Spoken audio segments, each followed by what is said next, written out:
Hey, we are live right now. I hope everyone's having a great Sunday. I'll have another part of San Andreas out after the stream also.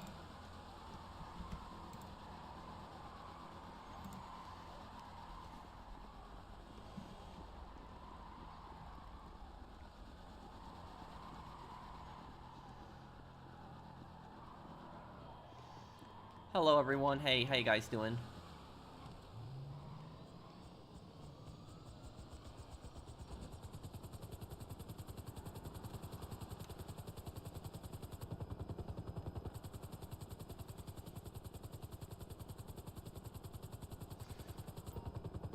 Oh, hey, MJ, I'll probably watch that anime when I have some time. Hey, General's Alert,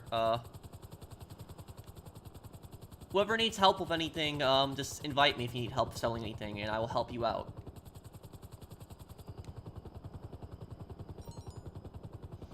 Yeah, we could probably do a Hitman stream, You cosplaying as yourself? Yeah.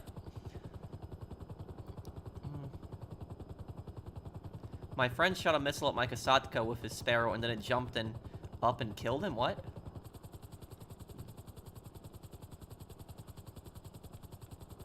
I hope that you feel better, MJ. Anybody need help with anything? Send me an invite. I'm gonna do a video on Hell Let Loose one day, and I'll probably use some of my World War II uniforms for that.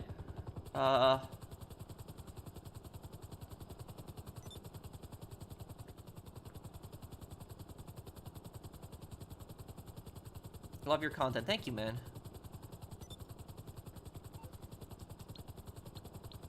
So how is everyone's, weekend going? When's the next lore video?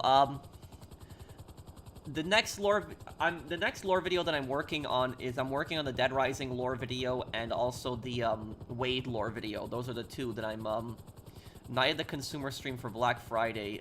Maybe I could do that. I could do a video on that. Black Friday, that's gonna be that's the day after Thanksgiving, right? Yes.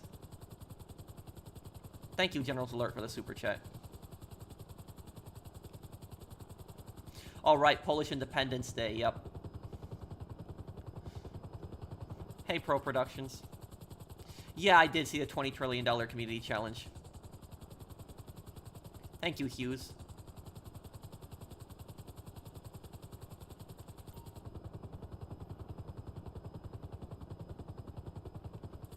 My birthday's this month. Well, happy birthday, early birthday, MJ.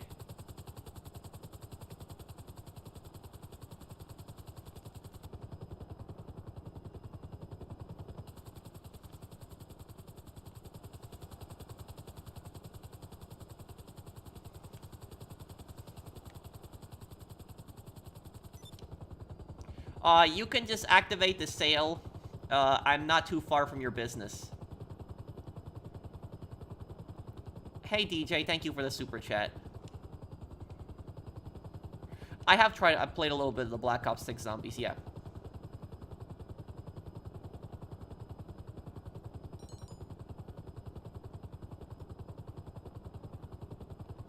Yeah, we could do the heist later,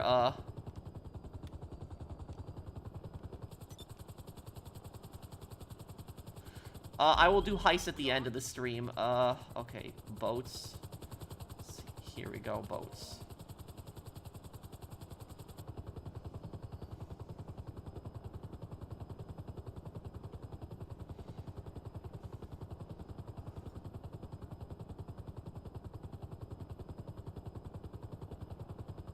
Did you hear about the cyclist who got hit by an ambulance who then charged him $1,000, $1,800 for the ride? Yes, I actually did hear about that. That's ridiculous. And that was the ambulance driver's fault, too.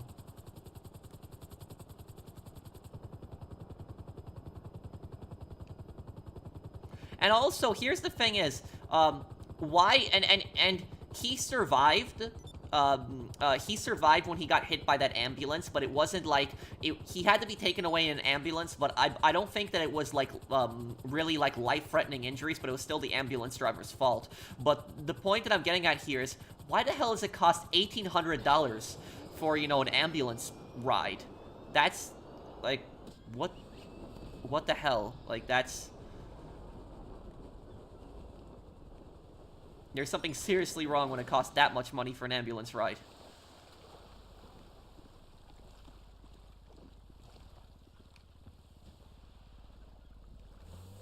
Okay. Let's make these drop-offs here.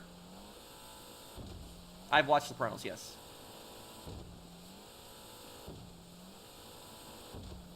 You're currently eating grilled cheese off the radiator. That's reference to Sopranos. My favorite World at War mission? Downfall.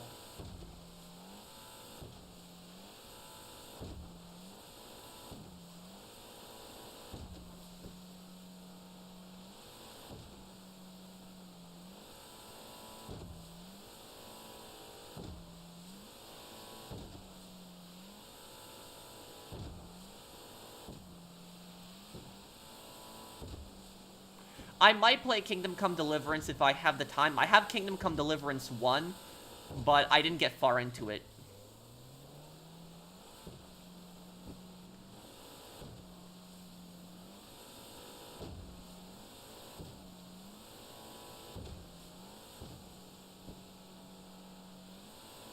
But I got up to the part when you escape your village getting burnt down. That's like the part I got up to in Kingdom Come Deliverance. Just barely got into it.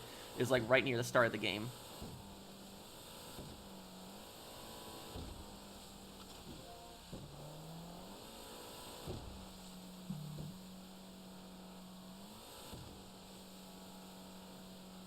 Thank you, David from Colorado, for subscribing.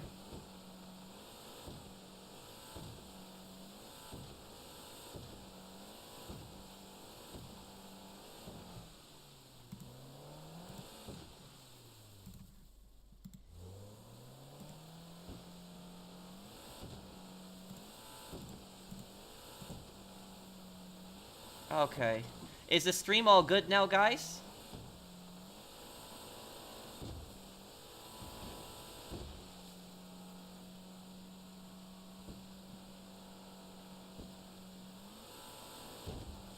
Is the stream fine now? Everything okay? Good, just had to refresh. Oh, what the... Okay,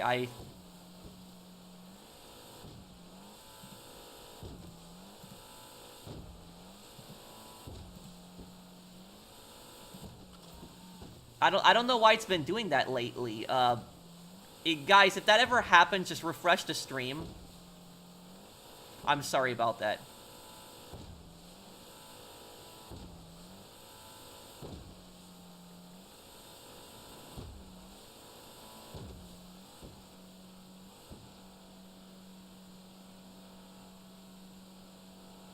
What's your comment, Zach?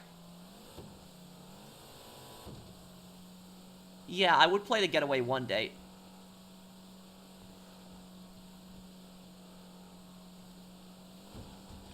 Is a cashier a loser job? Here's what I'll tell you about this vision. There is no such thing as a loser job. No such thing. Because a job is a job. That's what a job is. You make money from it, and you help try to pay the bills, support yourself, save up money. So a job is a job. Do you know what I will tell you is do you know who are the biggest losers though?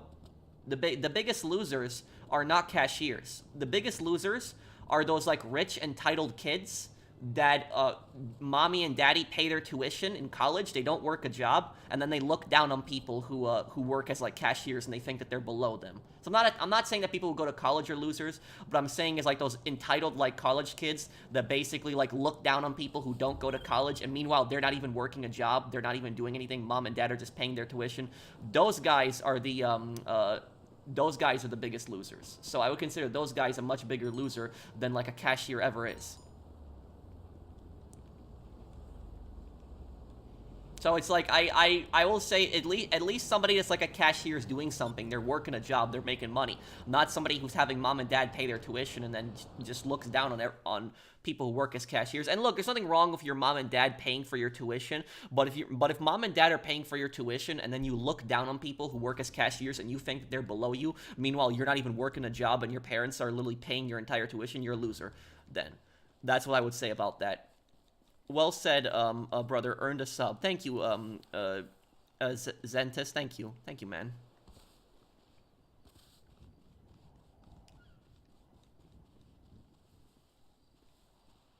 When will you head to the Vietnamese restaurant you were telling me about? Next year.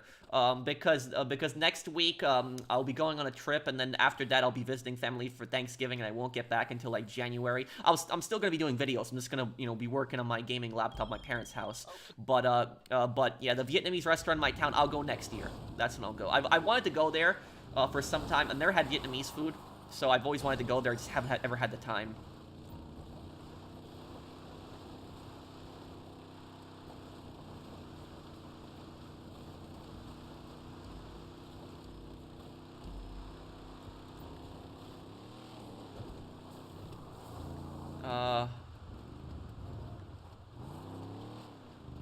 Pat, I was selling and I accidentally pressed triangle and I destroyed most of my sale. Oh no. I hope that you closed your application, Golden. Thank you for the super chat. What, you were in a plane or something?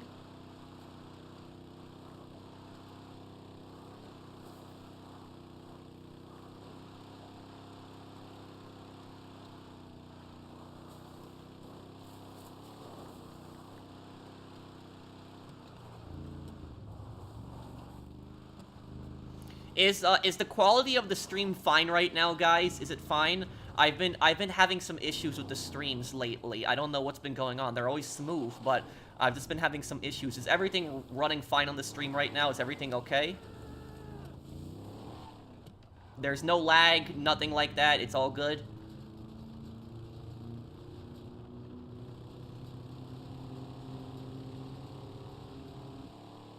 Okay, thank you, guys.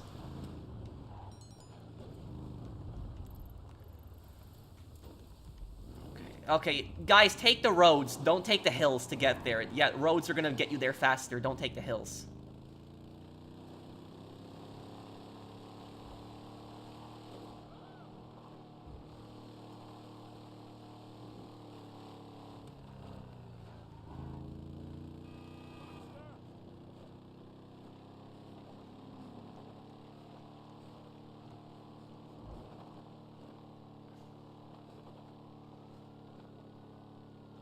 Well, what's going on over here?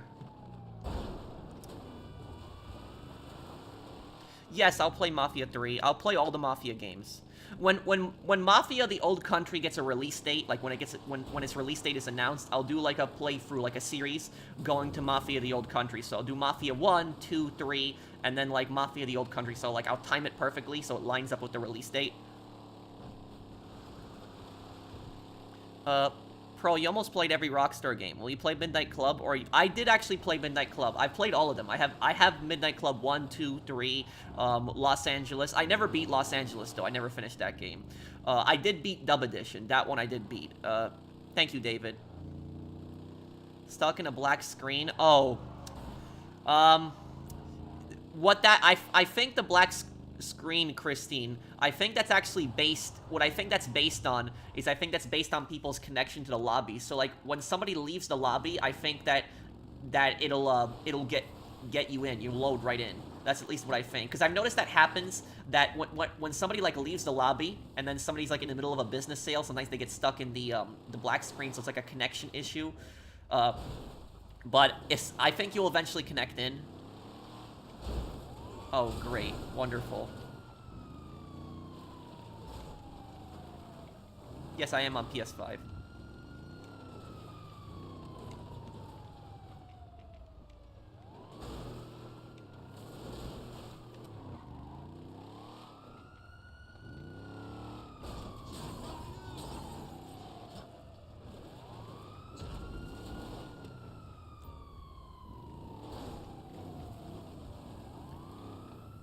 Do you have the Titan plane? Yes, I own it.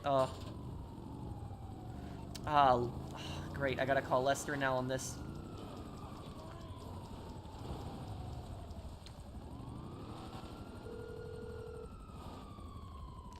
I think the whole degree thing is starting to get worse. Most places are starting to require masters or higher. And honestly, I think that that's stupid. I think like all these jobs requiring like college degrees, I honestly think it's stupid. I don't think that it should require that. I will say about this is I understand that some jobs need college degrees, like, you know, engineering and, you know, being a lawyer or a doctor, but there's plenty of jobs that I don't think should really require college degrees. If you know what you're doing, you really shouldn't. You really should not need a college degree if you know what you're doing. If you can prove the skills, if you can demonstrate your skills and you know what you're doing, then you really shouldn't need the college degree. And I can name you 2 instances where because of this you know, college elitism, it caused problems. One of my best friends in real life, his dad works at Verizon. And he worked at Verizon for like decades, and like he moved up through Verizon. I don't know the position that he had. The only thing I knew is he worked there for so long, most of his life, and he moved up in the company. And what happened is, when he got to like a certain position, they told him, yeah, if you want to keep your job, you got to go and get a college degree. And he's like, but guys, I already know how to do the job. You've seen me doing the job for so long. And they're like, we know that, but the policy states that you need to get a college degree. It's like, why? If he's been in that position for so long and he knows how to do it, he shouldn't need a college degree. And the same thing also happened with one of my other best friends.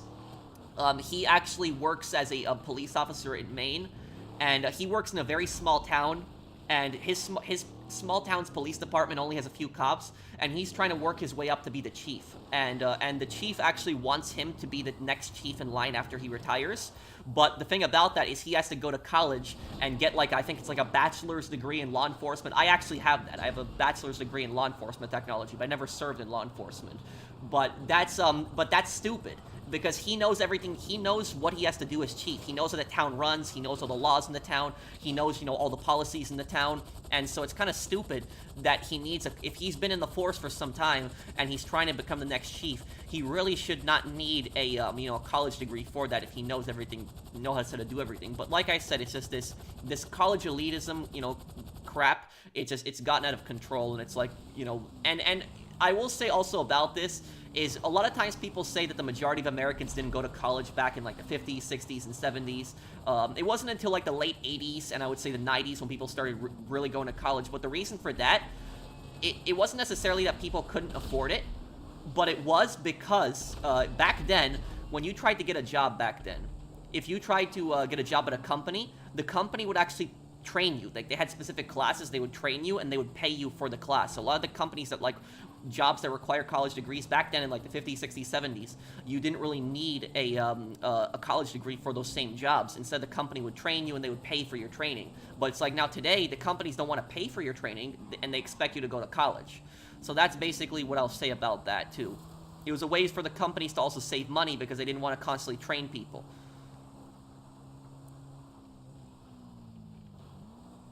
Hey Pro, do you think GTA 7 should be in Liberty City, and would you like to see an Asian protagonist in the next GTA game?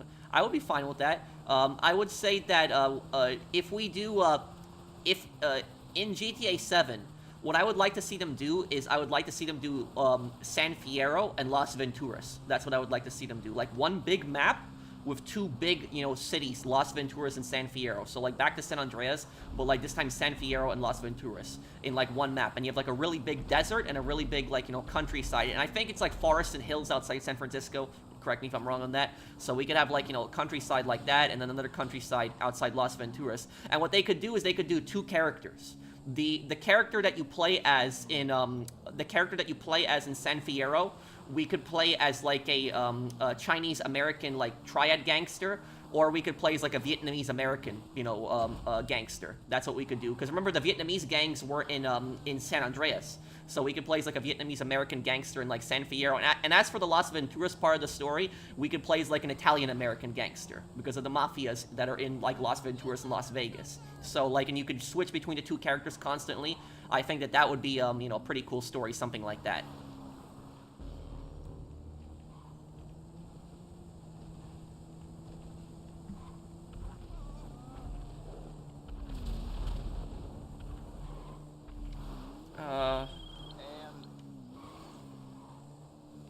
Have you ever seen the movie Cotton, and what did you think about the movie? I did see Cotton. I've seen it a few times. It's a really disturbing movie, but it's a very important movie. I personally think everybody should see that movie. Everybody should watch that movie, because it's like, that movie basically shows, like, Soviet atrocities against Poland that, like, a lot of people don't know about. And the Cotton Massacre, that's one of the worst, like, crimes that the Soviet Union committed against Poland. It was extremely disturbing. Stalin's NKVD took 20,000, Polish prisoners of war. They took them to, a mass grave in the forest of Katyn outside Smolensk, Russia, and they basically just executed them all in that mass grave.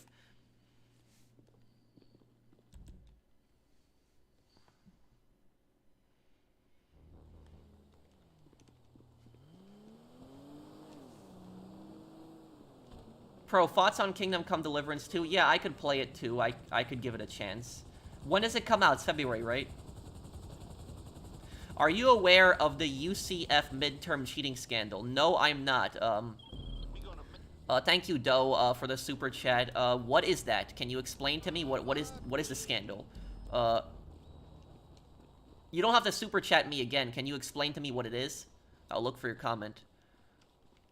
Have you seen Real Pixel's video essay on CJ's journey and evolution on a rhetorical perspective, such as CJ going to the countryside represents isolation from his family, a time to find himself? No, I haven't seen that one. Thank you, Chryslin L, for the super chat.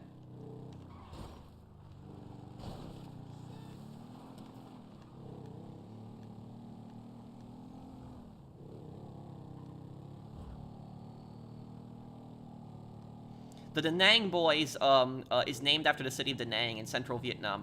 I've been to Da Nang several times, a lot of bridges there, sandy beaches, and there's even an abandoned U.S. Air base.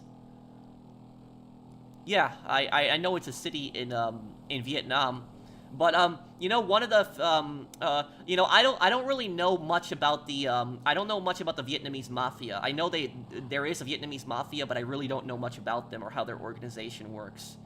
I think they called their boss Dragonhead in San Andreas. I think that's what they called their boss. But I don't know if that's a real term. I would have to look that up if that is a real term. I know the triads in Sleeping Dogs called their bosses Dragonheads too. So I don't know if that's a real term, but I'd have to look it up. What GTA characters is the worst? I think the one is the serial killer in GTA 4. You mean Eddie Lowe? Is he the worst GTA, most evil GTA character?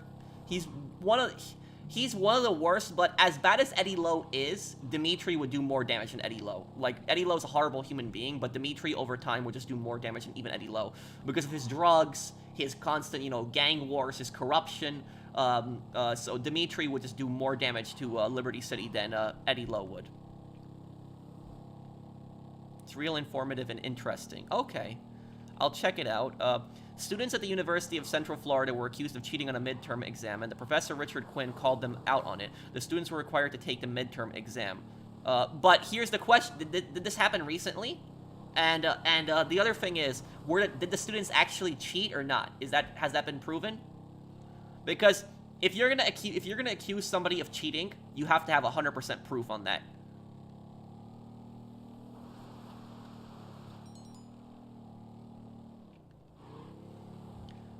Pro, if Vic Vance didn't die in GTA Vice City and he got to work with Tommy, could you see Vic betraying Tommy like Lance? No.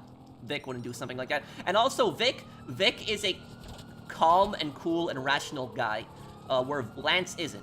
The thing is, though, those things that Tommy was getting pissed off at Lance for, that wouldn't have happened if Vic was his underboss, because Vic would not have made those same mistakes that Lance did. Like, Vic wouldn't just be sitting on his butt at like the bar and just not doing anything, like when those bars like refused to pay. So remember that like Lance is like, some bars refusing to pay protection, Tommy, and he's like, don't worry, Tommy, I'll handle it. And he's just sitting there and doing nothing.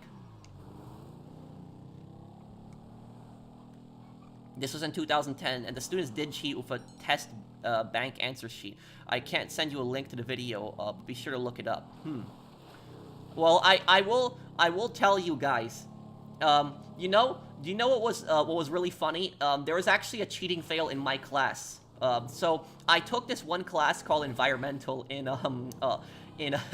high school, and what ended up happening is during that class, there was actually students who cheated, and what the students would cheat is that the teacher would constantly walk out of the class, so there was like nobody to like watch the students. But what the teacher did was he sabotaged the students that were cheating because he knew that students were gonna cheat. And what he did was he basically gave the students a sheet like an exam, like a practice exam, before the test. It was like a take home thing. So he gave them that like a take home thing, and what he did was he went over the questions in that. So he went over the questions like a day before the exam. He went over the questions, and what he did was he told the students in the class that the test is going to have these exact same questions. So all of these questions that are in this, little cheat sheet, they're going to be on the test. But what my teacher did was he changed the order of the questions. So he wasn't wrong that the questions were all the exact same, but what he did was he changed the order of them. And so what these kids did in my class was they took the little sheet with all the bubbles in and that they took home, and they knew the right answers. And what they did was they just bubbled it in on the new test without realizing that the order of the questions was wrong. And so they basically just completely failed. So many students just failed the exam. They didn't even read the questions. They just went in and they just bubbled it. And there were students that were like raging about it and complaining about it. But like I looked at the questions beforehand. Like I knew that he changed them. I knew that he changed them during the test. And the thing is, that test wasn't even that difficult. I don't know why people would need to cheat on it. It wasn't even that difficult. But it was like, environmental was a pretty easy class. So it wasn't like, but yeah, that was my teacher basically screwed people over in the class that were cheating. That was I heard about that. There was like some streamer that got arrested in South Korea, but I didn't hear much about what he did.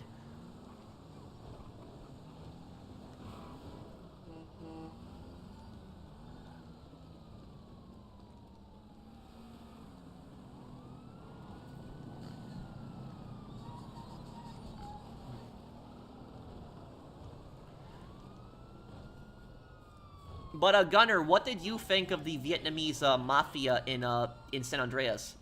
And they actually built a memorial in Russia for the 16 Soviet admirals that were killed in that plane crash. It was written that they died in the line of duty when they were getting groceries.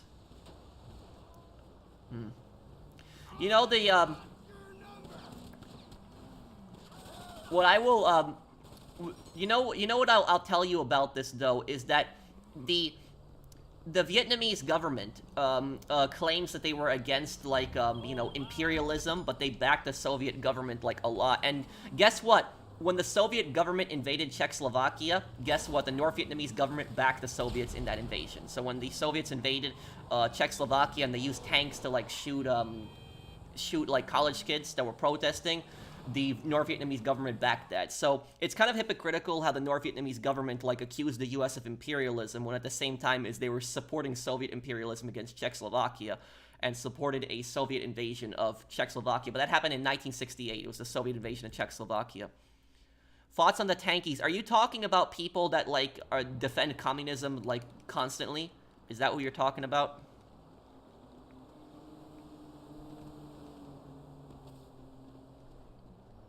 Yeah, Adler is a bit of a scumbag, and also that big twist with Adler at the very final mission. We don't know if that's him in the mask in the final mission.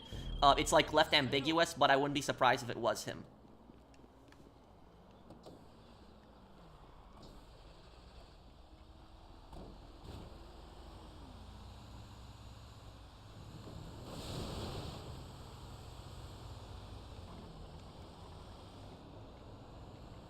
Do you think Case could be Bell? No.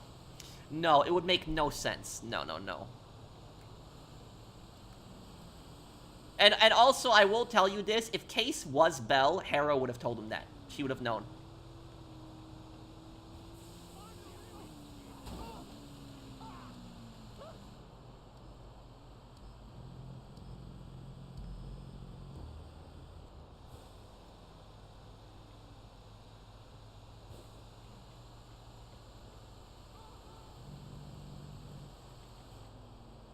Well, I mean, don't think like that, Jam. You can talk to me whenever you want. Life is worth living. I can talk to you later after the stream. I hope everything's okay. Is Bell actually Russian? We don't know. That we don't know. We just know he was a Soviet agent. Thank you for the birthday wishes yesterday, Pro. No problem. Happy birthday, Greens. Can I ask something about college? What's your question?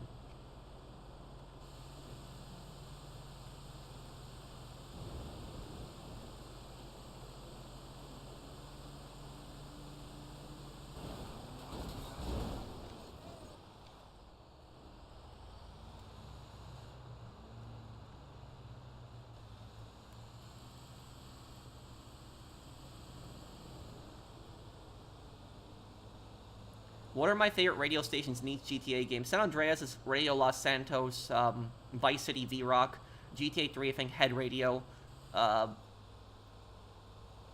Liberty City Stories Head Radio, Vice City Stories V-Rock, GTA 4 Vladivostok FM, The Lost and Damned, Los Santos Rock Radio, and Ballad of Gay Tony, also Vladivostok. GTA 5, maybe Radio Mirror Park.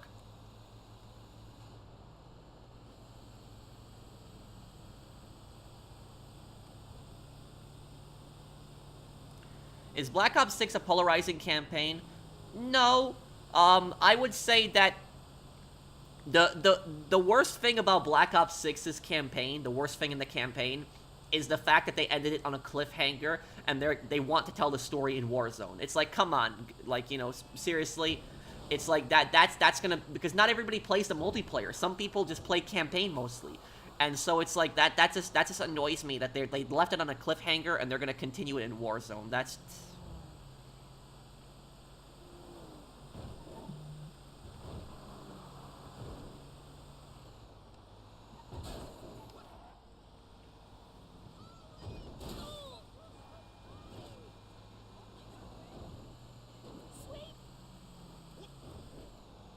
The scummiest character in Ace Attorney series, maybe Matthew Ungard.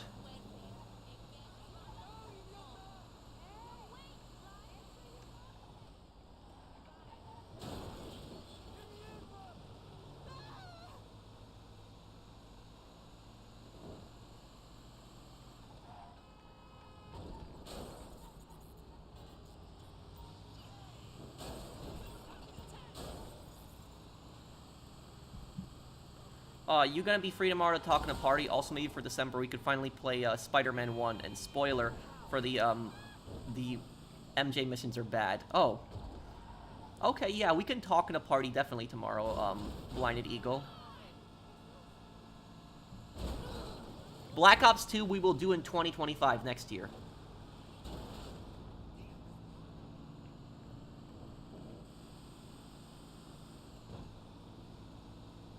Have you seen the movie Volin, Volinia? Yes, I have seen Volin. I've watched it. Volin was a extremely disturbing movie. And you could make the argument that Volin was even more disturbing than Cotton was. Both of those movies are extremely disturbing. But yeah, in Volin you see children die in Volin. That's, but yeah, that's, that was, and the thing that pisses off, one thing that pisses off, like, a lot of Polish people is that the current modern-day government of Ukraine, a lot of politicians in their government actually deny the Volyn genocide. And when they're asked about why the Polish population shrunk so much, they claim that it was, they moved because of World War II. So it was, there are a lot of politicians in the Ukrainian government today that, that deny that genocide against Polish people, and that upsets a lot of Polish people. Also, a lot of the actors that actually played the Ukrainian nationalists in that movie, they actually had problems when they came back to Ukraine. Like, they had problems with their acting careers. So I felt bad for those actors. Those actors didn't do anything wrong. They just, and I don't understand why the Ukrainian government got so pissed over that movie, too, because that movie showed plenty of good Ukrainians that, you know, that weren't working with UPA. Which was the UPA were the people that were responsible for the genocide of Poles in Volyn. Yes, it was the genocide in World War II, but the thing is, though, is that the Volyn genocide, what happened with the Volyn genocide is it happened in between, like, Soviet and Nazi lines. So it was, like, right in 1943 when the tide of the war was turning and the Nazis started retreating. What happened was there was Ukrainian nationalists that had, like, taken over huge parts of Ukraine. And these ultra-nationalists, what they basically did was they walked into, like, Polish villages, and they just mass murdered everybody. They killed everybody. Women, men, kids, everybody. And it was so brutal. It was horrible. Like, they cut kids' heads off with axes. I think it's, like, 200,000 Polish people that died in that. And this was the Ukrainian insurgent army that did this.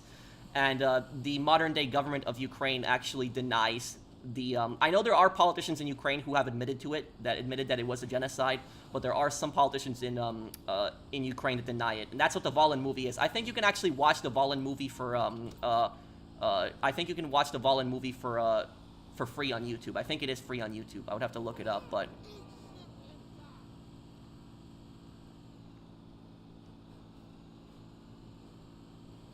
Wait, so my stream, what happened with my stream? Is it lagging again?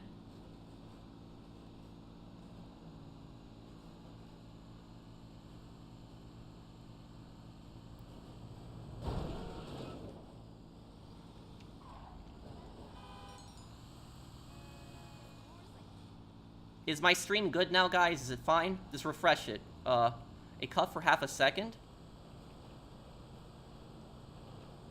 Guys, if that happens, just refresh it. I'm really sorry about that. I'm really sorry about that happening. I have gig speed internet, so I don't know why it's doing that. It's been, like, my last few streams, it's been happening, where it just cuts out like that. I don't know why it's happening. I'm gonna look at my OBS, after the stream today, and I'm gonna just check that this doesn't happen again. I sincerely apologize to everyone. I'm sorry about that. But, yeah, what I was basically saying about Volin is that, that's one of the reasons that that Poland and Ukraine have not been able to fully, you know, connect and have really good relations today. I mean, Poland does help Ukraine out a lot today, but that's one of the reasons is that the Volin genocide. There's people in the Ukrainian government that actively deny the Volin genocide against Poles, and it causes really bad relations between Poland and Ukraine.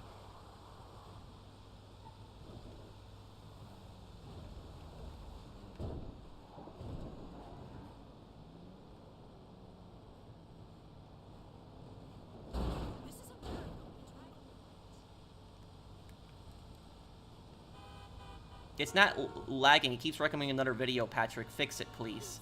I'm sorry. I'm sorry, everyone. I can't really change anything right now in OBS because I'm in the middle of streaming. But after the stream today, I promise I'll look at my settings and I'll go over this and just see what's going on, and I'll try to make sure this doesn't happen again. But I'm sorry, everyone, for this, you know, cutting out like that. I'm not doing it. I don't know why it keeps cutting out like that. It's annoying me too.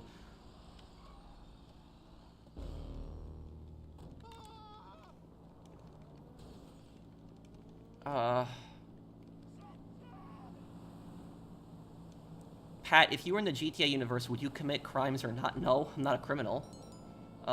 Thank you, Golden, for the super chat.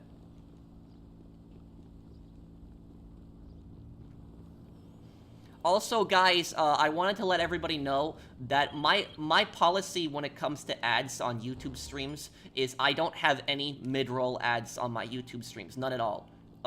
So that's basically been my policy for like years now, is on my streams you will not see any ads in the middle. You will only see an ad if you click on my stream. So if you click on my stream, you will only see an ad there at the start.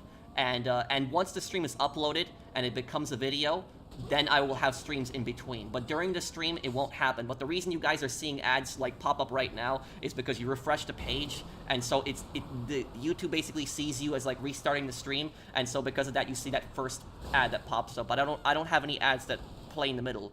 So I only have the ad that's at the start. I only have ads put in the middle once the stream is uploaded and becomes a video. And I did that primarily because there were so many people on my channel that were upset that there was too many ads on streams, and so I said at that point, you know what I'm gonna do? I'm just gonna disable the ads in the middle of streams. I'm only gonna have an ad at the start, and you know that's it. Once it's uploaded, then I'll put some ads on it. But but I'm not gonna have like ads in the middle. And honestly, that just pisses me off too when I watch like streams. And I watch YouTubers stream, and they're in the middle of like saying something or explaining something, and then this ad pops up. It's like that gets me annoyed. So that's why I don't really have ads in the middle. Sorry, we was attacking Bloom and caused outrage from DeadSec. Thank you for the super chat. Thank you there.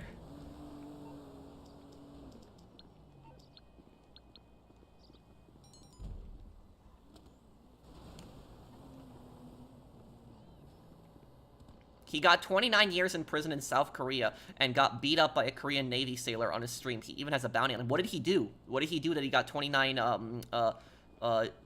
years? I'm really curious what this guy did. What did he do?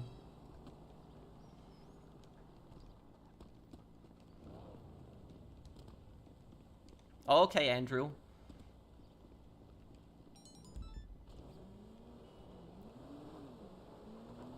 Uh, what's a better game and cast and why? GTA 4 or Saints Row 2? Um,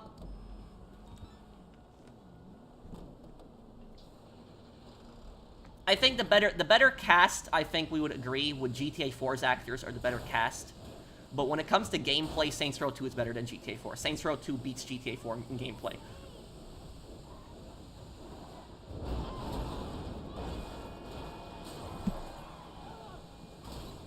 Was Saddam Hussein worse than Gaddafi? Well, Saddam Hussein committed horrible atrocities against his people. He invaded Kuwait. He gassed thousands of Kurds. So Saddam Hussein has a higher body count than Gaddafi does. But what I will say about Gaddafi is Gaddafi engaged in terrorist acts. Like, what Gaddafi did was there was terrorists that would actually take refuge in Libya and he would hide them. And on top of that, what Gaddafi also did is he bombed Pan Am Flight 103. So it was like a civilian airliner. Hundreds of people died. Nobody survived on the plane when it got blown up in the sky. He also bombed a nightclub in West Berlin during the Cold War. And Ronald Reagan got so pissed off at his bombings that he actually sent fighter jets into Libya to actually bomb the Libyan military. But what I will say about Gaddafi, Gaddafi was a piece of crap. You know, he was an evil guy. But the problem with the situation that happened in Libya is one of America's greatest foreign policy disasters ever. Because the thing is, though, is if you're going to remove, like, a dictator, if you're going to remove, like, an evil dictator, then you have to have a plan.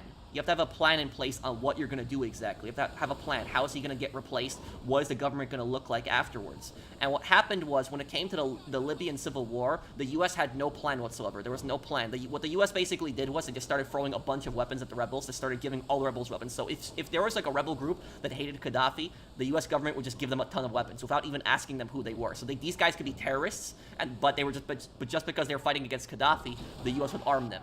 And so the U.S. really had no plan for Libya, and they just gave all these different rebel groups so many weapons. And what happened was when Gaddafi was overthrown, there was all these different rebel groups, and like one rebel group would claim, we're the government, and the other rebel group claimed, no, we're the new government, and they all just started fighting each other, and that's why Libya has been in civil war for like the past, 12 years or so at this point. Libya is a mess, and it has like 2 presidents at this point. And then Benghazi got attacked. So that's what I would say is that Libya was one of the biggest U.S. foreign policy disasters ever, because it was just such a fail. Like, they had no plan. They went in there, they started arming a bunch of rebels, and the country has been destabilized, and it's just been in full-scale civil war. So that's what I say. I'm not here to defend Gaddafi. Like, Gaddafi was a scumbag. But, like I'm saying, is that if you're gonna get rid of an evil dictator like that, you gotta have a plan. You can't just throw weapons at a bunch of rebels and just like, okay, this will fix the situation. And it ended in disaster. It was terrible. Do you believe the article saying GTA 6 will be delayed because of Trump's victory? No. I'm not gonna speak on the politics. I'm not gonna get into that. That's nonsense. No, that's stupid. No. That's dumb. I don't know who suggested that. That's stupid. That's dumb. And also, I think that if Rockstar delayed GTA 6 for like another year or two, fans would absolutely go crazy. So no, it's not gonna happen. That's just nonsense. The reason that article is saying that is because there was like a 2018 article I remember that said like, we're happy that we're not releasing GTA 6 during Trump's presidency, and then Trump became president again, and so people are making fun of that precisely because of that. That's pretty much where that's coming from. But it's not. They're not going to delay GTA 6. They're going to release it next year. If anything, maybe they'll release GTA 6 in 2026. But it's not going to go past 2026. Until Rockstar says we're delaying it, it's coming out next year. So until Rockstar says it's delayed, believe that it's coming out next year.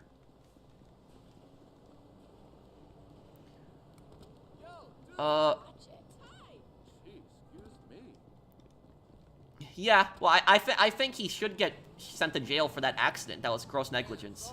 Thank you, Samuel and Own Titan. Hey, Pro, how's it going? It's going good, Justin. How are you, man? And thank you, Aaron, for the super chat.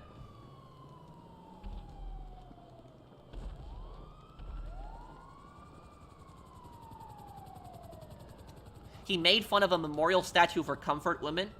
Does he not understand that comfort women were sex slaves captured by the Imperial Japanese Army? The Imperial Japanese Army, when they went through countries like Korea and China, they kidnapped thousands of women and they raped them. And a lot of times they were murdered. So it's like making fun of like a memorial to like, you know, women who were taken as like, you know, slaves. It's just disturbing. Like, what a scumbag. I'm glad South Korea arrested him. I hope they literally throw the book at him, and I hope he gets the biggest punishment ever. Don't listen to DeadSec. We're trolling them. Thank you, Prime 8, for the super chat. Thank you, man.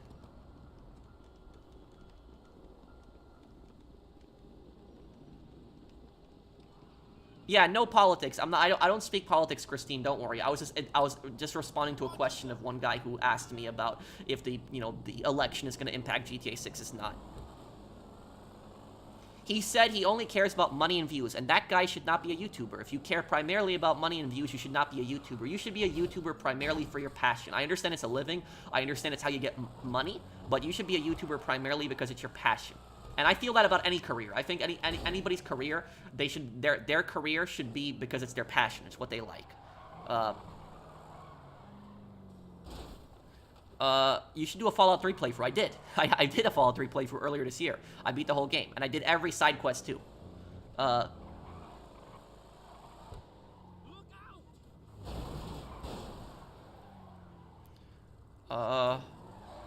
When you're in a foreign country, you're a guest. I agree with that 100%. When you're in a foreign country, you're a guest, and you should obey their rules and respect their culture, their way of life. But there's so many tourists that unfortunately they don't do that.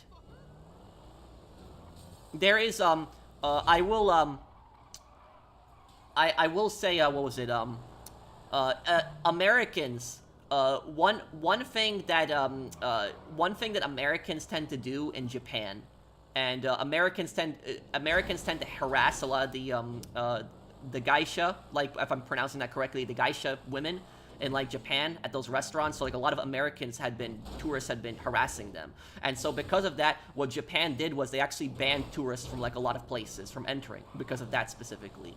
And so that really sucks for the tourists who are respectful and aren't gonna like cause problems. But unfortunately there was a lot of stupid tourists that were causing problems.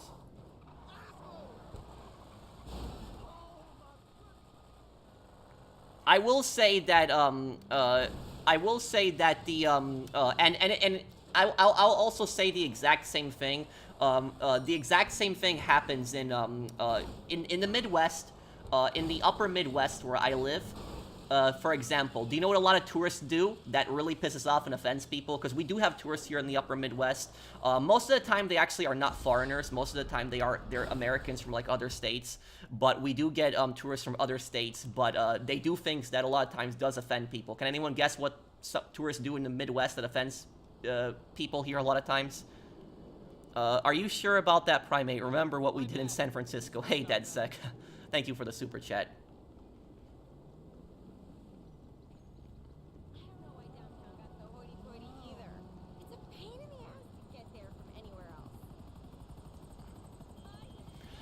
Well, I will say that the three things that I can think of that tourists do in the Midwest that offends people is that the first thing that they do is that if they're going to some kind of wild area, like some kind of park or something like that, what they do is they don't stay on the trail and they actually get near the animals. And I don't know why people do this, but people for some reason think it's a good idea to pet the bison. Like giant bison. Like people think that it's a good idea to pet them, and bison attack tourists, like in the Midwest, because people decide to pet them. Like I'm not joking, it happens. Like you think I'm making this up that somebody would go up to a bison and try to pet it, but it happens. And people get attacked by bison and sometimes even killed because of that. And that's a way to get yourself killed, but it's also a way to offend people here because people see that as a tourist not having any respect for nature whatsoever. The second thing that I can think of that tourists do, but this is not primarily a Midwest thing. This is I would say this is more of an thing that happens in America, is when tourists come to like a lot of American restaurants, they don't tip at all, like no tip.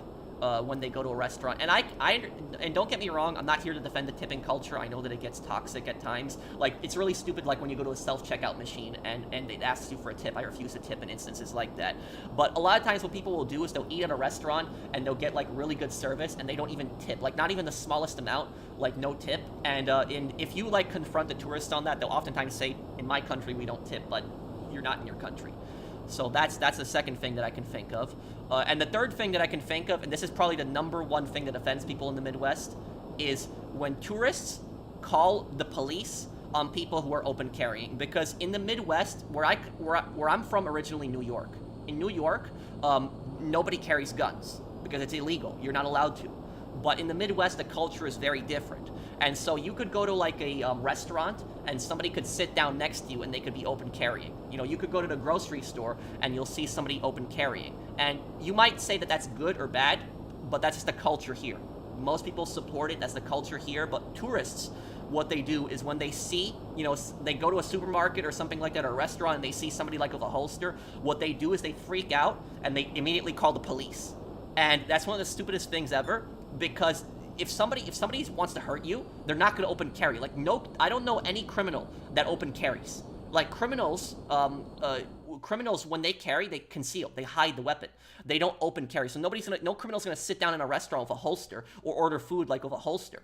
So like that's not gonna happen. But a lot of times, what tourists will do is they will call the police. And they will basically say, oh, you know, there's somebody with a gun here. And the thing is, the police, when they're called, they know exactly what the call is about. They know it's probably some tourist that's getting scared, and the police still have to show up. They still have to show up because it's a call. They have to respond to every call. They come to the situation. They see somebody's open carrying. The person that gets open carry gets harassed. So the person that gets open carry gets stopped. They don't get arrested, but the police usually have a discussion with them.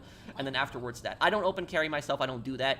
But I don't have any problem with people that do it. So I don't have an issue. I've seen people do it. I've seen people open carry. I've gone to restaurants. I've seen people do it all the time. I've seen people in supermarkets that open carry. It does not offend me. It does not bother me at all. But a lot of times what people will do is they will call the police on somebody for that. And that's honestly one of the biggest ways to get people to hate you and to you might disagree with it. You might say, oh, it's a bad thing that people open carry. But the point is the culture is different. And so that's what a lot of times people don't understand. Like, for example, there's in the state that I live in the Midwest, on one part of the state we have like mountains and kind of like hills. And what happens is that two of my dad's friends from Poland, they actually wanted to actually visit my state. And my dad was asking, you know, can they stay with you for like, you know, a couple days, like, you know, 3 or 4 days, and can they stay at my apartment?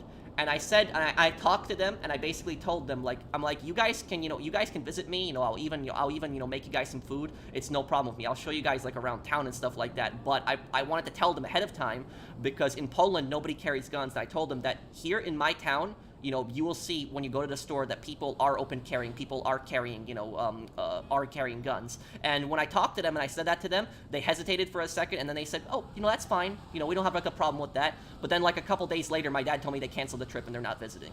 And so like I already knew that they were gonna get freaked out and they were gonna get scared, like when they came here. So I wanted to tell them ahead of time, but then they decided not to show up. So like that's what I'll say about that, is that a lot of times is that people visit different states in America. And I understand that there's rude and nasty Americans. I get that. Like American tourists can be really rude and nasty, especially like in Japan. But there also are tourists that come to America and also are nasty and rude. And so that's one of the things that tourists don't understand. That's a big part of the culture in a lot of states where people do carry.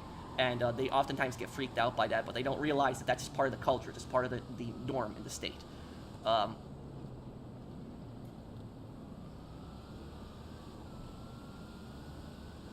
Let me see here. Wait, what, Christine? What are you trying to say?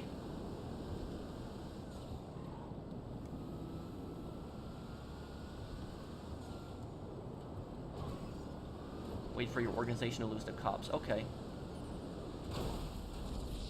Would I play? I think that was an accident.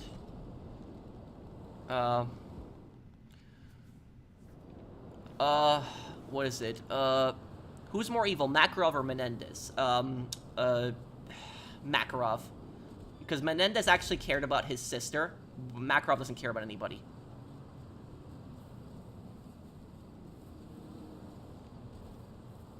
I'm from the Midwest. What are you talking about? Well, we're in different states, Christine. But I'm just saying that in my town, people carry a lot of times. I see that happen. People do carry, and I've seen it happen. I've even seen the craziest open carry that I've seen is my neighbor who actually lives in he lives like a few units down in my apartment building. What he does is he open carries an M14, and he does that when he gets his mail. So that's on his back, and he goes to get his mail. And like a lot of people, like they get freaked out by that, they get scared by that. But that's just the culture in the state. That's just how it is. I don't get freaked out by that. I've seen him with that thing before. It doesn't scare me. Well, I'm not from the Midwest. I'm from New York.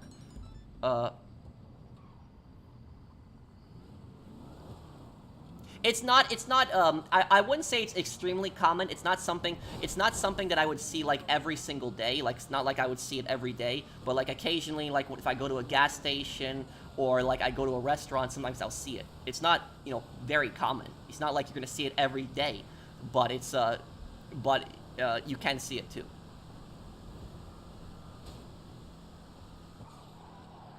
But yeah, I think you are in you're in Missouri. Correct me if I'm wrong, Christine. We're in different states. Uh,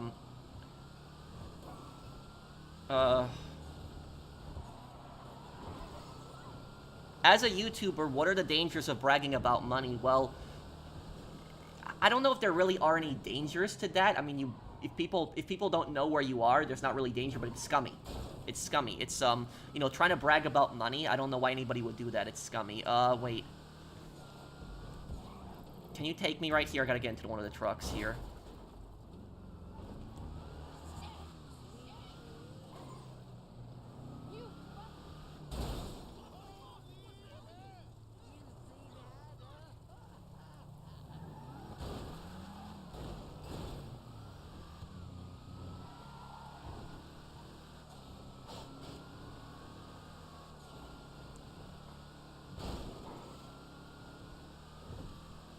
Uh...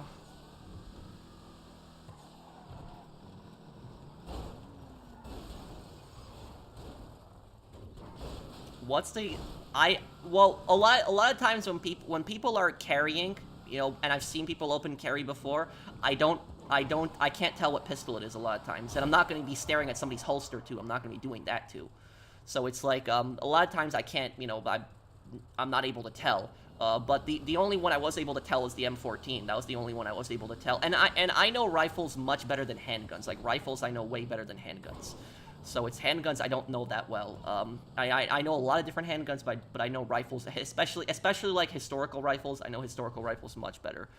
What would have happened if Hitler had taken Stalingrad? If Hitler took Stalingrad, he would have pushed down towards Azerbaijan and taken Baku next, and used the oil fields to basically conquer the rest of the Western Soviet Union. In December, we'll probably do Ace Attorney, the Ace Attorney investigations. I don't have mid-roll ads on, Witty. I don't. The reason you saw like another ad is because you probably refreshed the stream. But yeah, what happened here? We stopped. I don't know about the YouTubers that are like bragging about money. I don't know why anybody would brag about that personally. I don't get that logic in that. I hope you're doing well. Thank you, Karma. Thanks.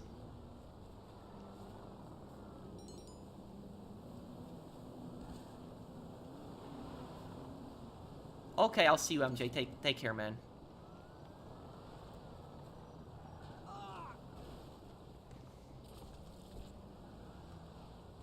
What's happening?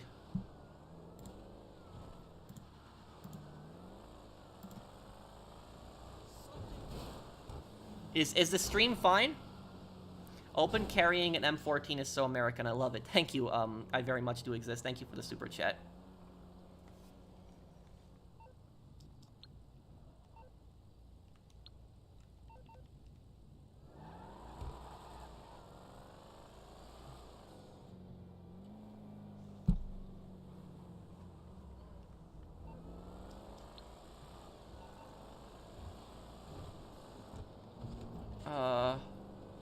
My stream, is it fine? What is the most anti-gun state? I would change that question to what is the most anti-gun city, because even states that are anti-gun have more friendlier laws when it comes to in the rural places, but the cities are usually the places that are the most anti-gun. I would say the most anti-gun city is either New York City or Chicago. That's what I would put it as, New York City or Chicago. Yeah. Any chance you do Helldivers 2? I could play it one day. That's actually been a heavily requested game of mine. Yeah, to play.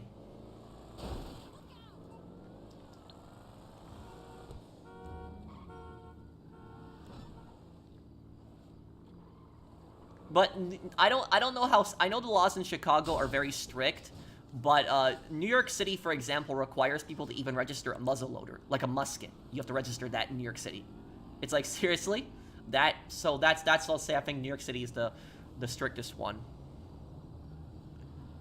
Okay, what are we doing? What's going on here? I'm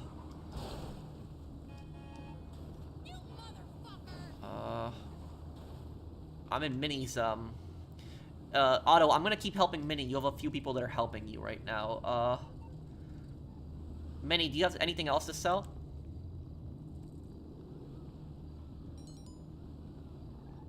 Another warehouse, okay. Let me actually, let me call in one of my vehicles. I'm gonna start driving, here. On pepper spray. Yeah, they have even regulations on pepper spray. That's a bit ridiculous, too. Hey, Pro, why and when did the decline of American isolationist beliefs happen? Well, here's what I will say to you guys. America has never been an isolationist country in its history. And I would argue with historians on that, because a lot of times I've seen historians say that America was an isolationist country for a huge chunk of its history, but that's not true. America was never an isolationist country. Do you know what an isolationist country is?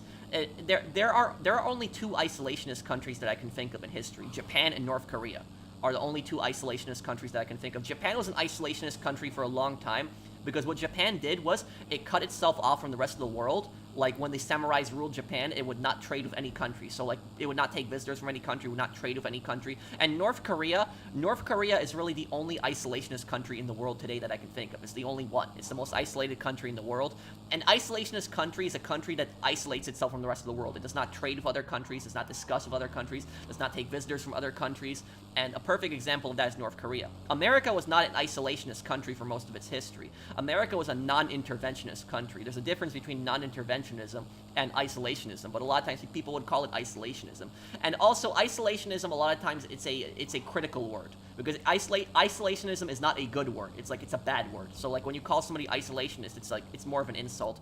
It's not necessarily a good term. I'm not saying you're saying that, but it's a lot of times it's an insult that people use. When America stopped being non-interventionist, it was at the time after during World War II and after World War II, because historically, when America has had a very small military for most of its history, and the reason for that is because the founding fathers, except for the Dutch. Well, the reason that the Dutch, do you know why the Dutch were allowed to visit Japan? The reason the Dutch were able to visit Japan is because the Dutch did not try to change Japanese culture, and they didn't try to force religion on the Japanese. They just wanted to trade with the Japanese, so they just wanted to make money in Japan.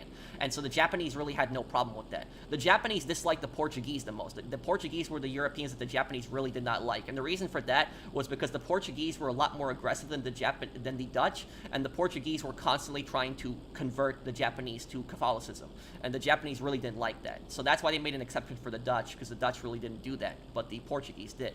Now, about America, so America for most of its history has been a non-interventionist nation, and the primary reason for that is because it goes back to the ideology of the Founding Fathers. The Founding Fathers were against, very large standing militaries. They believed that getting involved in other countries' affairs would be the downfall of America. They didn't want to get involved in the affairs of other countries. So, like, there was even a giant war that was happening in Europe during the Napoleonic Wars, and the U.S. largely stayed out of it because of that.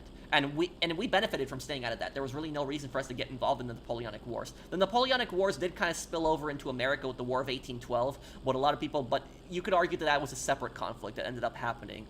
But basically, what happened is every single time there was some kind of war, like a war would start, what the U.S. government did was they mobilized and built a pretty big military. So when the War of 1812 happened, they built a pretty big military up, and then after the war, they disbanded the military. And then during the American Civil War, we had a very big military, and that was the first time in our country's history when we had the federal income tax was created. And Lincoln needed federal income tax. It was necessary at that time. Lincoln needed it because Lincoln needed to be able to build up a large military to pay for cannons, uniforms, trains, food, rations, to be able to defeat the Confederacy. So Lincoln needed that money to defeat the Confederacy. But once the Confederacy was defeated, the country was unified again. Then the federal income tax was abolished, and that huge military that we had, it was disbanded afterwards. And then when the Spanish-American War happened, we built up a huge military to defeat the Spanish, and then afterwards we disbanded the military. The same thing happened in World War I. In World War I, we built up a giant military, and then afterwards we disbanded it. But in World War II is the first war where we did not disband the large military afterwards. And the reason for that is because we needed to help rebuild Europe after World War II, so we needed to have American military personnel in Europe. And the second thing is we were scared of the Soviets basically taking control of other European countries. So that's primarily why we built up a giant military. And then what happened was, because of the Cold War, we stopped being non-interventionist, and we would, intervene in other countries' affairs. And even after the Cold War ended, that policy never ended. So that's basically what I would say. So, like, when people say that America was an isolationist nation, I would not put it as isolationist, because America still traded with other countries. We still helped other countries. We just didn't get involved militarily in other countries' affairs. So the correct term to use would be non-interventionist, not isolationist, because isolationism is when you don't interact with anyone. You don't even trade with anyone. You don't talk to anybody, nothing like that. So, like, even, during, people call us isolationists during, like, World War II, but, like, during World War II, we were helping the British even before we got involved in the war. Like, we were sending aid to Britain, we were sending battleships to Britain, so, like, we were selling them a lot of stuff, we were helping them. So it wasn't until 1941, in the Pearl Harbor attack, that we got involved, but we were still, very much involved, and we were still helping Britain out. So I wouldn't say that we were an isolationist country. We were more of a non-interventionist country. That's basically it. Do you think that America should go back to being non-interventionist? It depends on who you ask. Some people will argue it should. Other people argue it shouldn't. My primary belief is that we have gotten involved in so many conflicts that have been disasters. Iraq, Libya, Syria, so many other, places. And a lot of these countries, we didn't need to be there. We didn't need to get involved in these countries' affairs. So a lot of times it's when Americans are, like, struggling to pay the bills, and then, like, they see the U.S. government constantly getting involved in other countries' foreign affairs and sending money to other countries, it pisses off Americans. So that's basically why a lot of Americans have gone back to supporting non-interventionism, primarily because of that. I'm not saying that non-interventionism is a good or bad thing, but I'm just explaining why it's gotten a more of a, popularity in recent times. Because a lot of times America's gotten involved in a lot of conflicts that has not necessarily benefited the United States and has actually been disastrous for the United States. You're pretty smart, bro. Well, thank you, Chase. Well, that was the Bosnian War, I think, that you're referring to, Chase, right? No, I'm not into the Zelda games. I'm not into that. I don't necessarily dislike them, but I just never really been much into those games. Cuba is also an isolationist country after becoming communist. Soviet Union was isolationist country. I wouldn't say that, no, because the Soviet Union got involved in other countries' affairs, and the Soviet Union overthrew governments. Like, they invaded other countries, they overthrew governments, they launched coups. So I would not say that the Soviet Union was isolationist, and I wouldn't even say that Cuba is isolationist, because Cuba traded with the Soviet Union a lot. So, like, to be an isolationist country, you have to cut yourself off from the rest of the world. That means no trade, no interaction with the rest of the world. That's North Korea. Like, North Korea is the only country in the world that I can think of that's an isolationist country. Actually, maybe Eritrea. Eritrea, that small little African dictatorship, that country might also be isolationist. But that's basically it. To be an isolationist country, it means you don't interact with anyone whatsoever. So, like, non-interventionism and isolationism are not the same thing. They're different. Non-interventionism just means that you're not going to get involved in other countries' affairs. So, like, when other countries have problems, you're not going to get involved in their problems. But you're going to, like, trade with other countries. You're going to interact with other countries. You're going to, make money doing deals with other countries. But you're just not going to get involved in other countries', affairs. That's what non-interventionism is. Oh, yeah, and Cuba also did get involved military in conflicts. They sent, troops to Ethiopia and Angola. Yeah, you're right on that. But the Ethiopian conflict was in the that was the 80s, I think, right? But the oh crap, I think that was just an accident there. But the Angolan Civil War lasted for like 2 decades, I think. So the Angolan Civil War lasted for a very long time. Doesn't North Korea trade with China and Russia? Barely. You know, North Korea trades a little bit with China, but it's not it doesn't the thing about that is North Korea's trade with China benefits North Korea much more than China. Like, China barely gets anything out of it. And here's the thing is, the reason the Chinese trade with the North Koreans, even though they barely get anything out of it, is because they don't want South Korea to control North Korea. So as much as they dislike North Korea, because China does not like North Korea, but as much as they dislike North Korea, they prefer North Korea over South Korea. So they don't want South Korea to be in control of North Korea. So that's primarily the reason that China props up the North Korean regime. Okay. I'll drive the boat. Thank you, Drelly, for subscribing. Thank you, man. Thank you, your boy Drew. Thank you for subscribing too.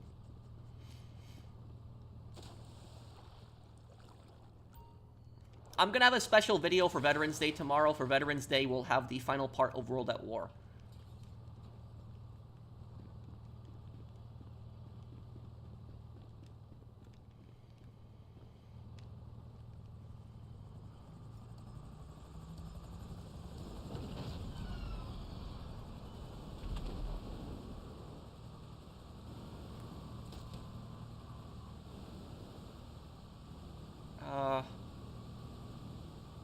What's the most hated state in the world? North Korea.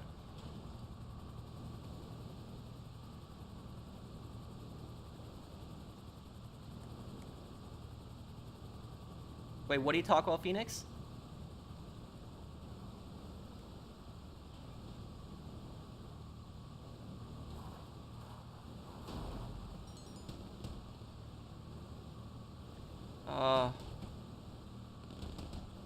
Yeah, World at War is a great game.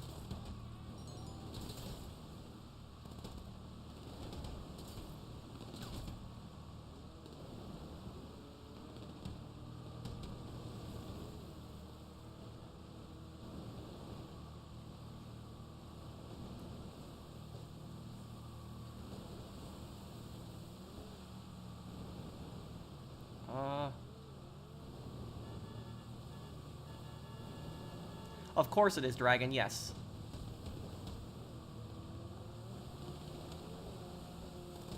Who had the worst tanks and air force in World War II? The country with the worst tanks in World War II, I think, was probably Italy. The country with the worst air force in World War II? Probably Italy, too.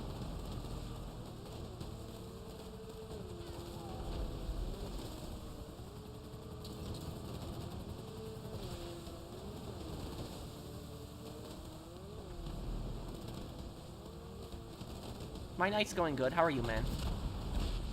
No, I haven't. I've watched a lot of Hey Arnold when I was a kid, but I don't remember that episode. My favorite episode of Hey Arnold is the Christmas special.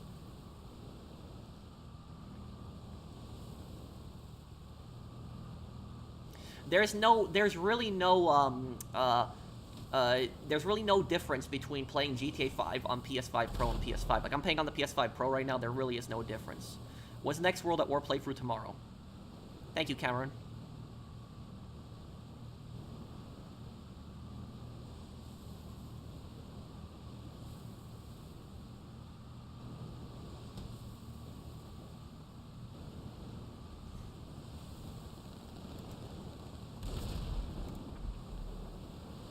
Okay. Make this delivery here. Did Italy at least have good troops?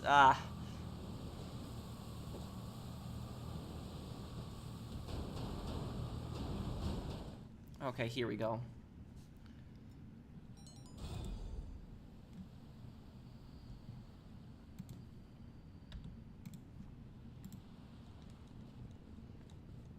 No, I'll keep the PS5 Pro.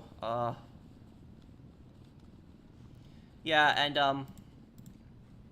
I'm honestly just so sick of that guy's threats. I think I'm gonna I'm gonna probably make an FBI report about it. That's it. It's like done. It's like I'm gonna report all of his accounts, and I'm gonna literally yeah, I'm gonna submit it to the FBI. If that idiot is watching, that's it. I'm pretty much done with this. For people that don't know what's going on, there's this idiot that keeps coming in the chat for like months now, and he keeps giving me death threats, and he just got banned before. And like at this, I'm just pretty much done with this at this point. I'm gonna make a report to the FBI. I'm gonna submit an email and report every single one of those accounts and just detail it exactly. That's because it's just ridiculous. I'm ignore it most of the time because it's gotten annoying. But just the amount of threats this account has been just posting at me, and I don't know what the guy's problem is. But it's just that's it. After the stream, I'm gonna report every single one of those accounts. Yeah, you can report accounts to the FBI for giving you death threats. So like people online, if people like online send you like threats, you can make reports on that. So that's it's like I'm gonna make yeah. So for people that watch my streams a lot of times, you know exactly what I'm talking about. The moron that comes in the streams and just threatens me constantly. But it's like it's just he's constantly scaling up the threats over and over again, and it's getting really annoying now. Oh, this idiot that comes into my streams for like months and he just gives me death threats constantly, just threatening me. And it's just, I've banned multiple of his accounts, so many accounts that I've banned, but I just had enough at this point. It's like, once the stream ends today, I'm literally gonna submit every single account to the FBI, every single one. I hope the FBI literally go to his house and like have a talk with him, because I'm just sick of this garbage. I'm sorry if I'm getting pissed about this, guys, but I'm just honestly just sick of this. I'm just sick of this. It's like I'm not a toxic guy, I don't start drama, and to have this moron just come into my chat constantly and just threaten me. Yes, yes, Skooma, that idiot. I can't get into the vehicles here yet. What's going on?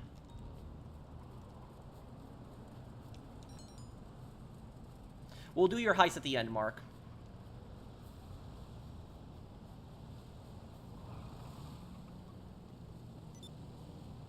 Oh, business. Okay, wait, I got teleported to the wrong place.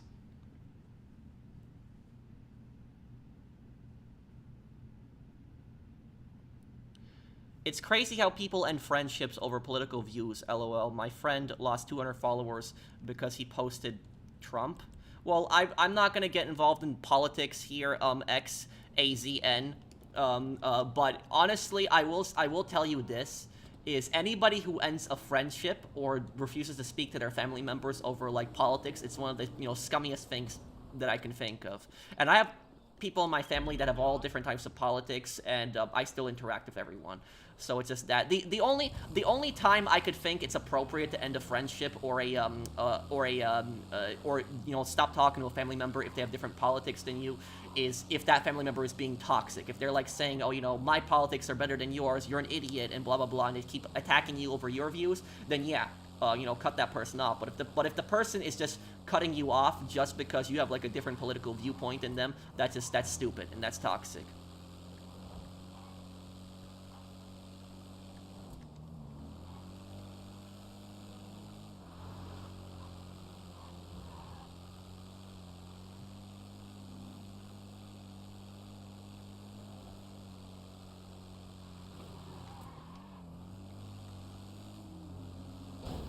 Bro, I just noticed we're both wearing the same jacket, huh?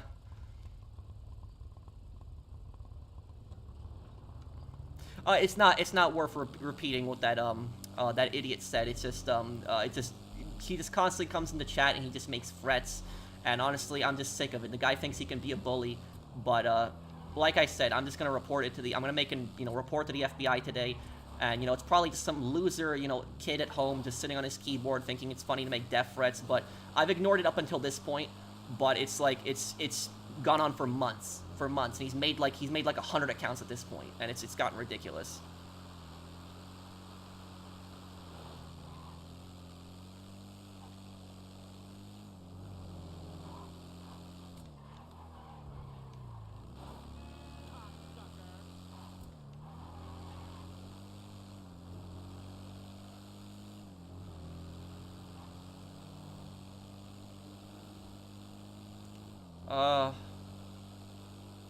No, he makes different accounts a lot of times, Lewis, but it's just, it's like I said, just some loser with nothing better to do. No, I don't play GTA RP. I don't know, that Marks, I don't know what country he's in, But regardless, I'm just gonna submit a report about it. I don't know if anything's gonna come out of it. I hope they do. But I know you can make reports about like people threatening you online, and that's just like I said, I've ignored it up until this point. But it's like just the amount of threats. It's ridiculous now. No, the stream didn't crash. We're fine.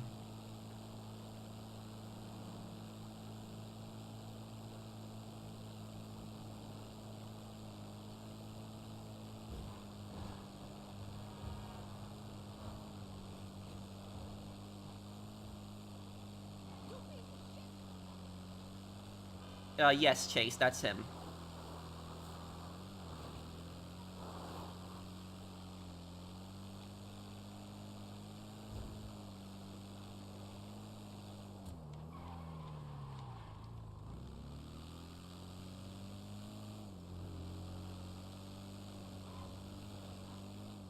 Well, thank you guys. Thank you guys for your support. I just honestly want it to end. I'm just so sick of this, this nonsense. Started playing Fallout New Vegas. It's aggravating. Thank you, Own Titan, for the super chat. Fallout New Vegas can be very hard, especially if you play on survival mode.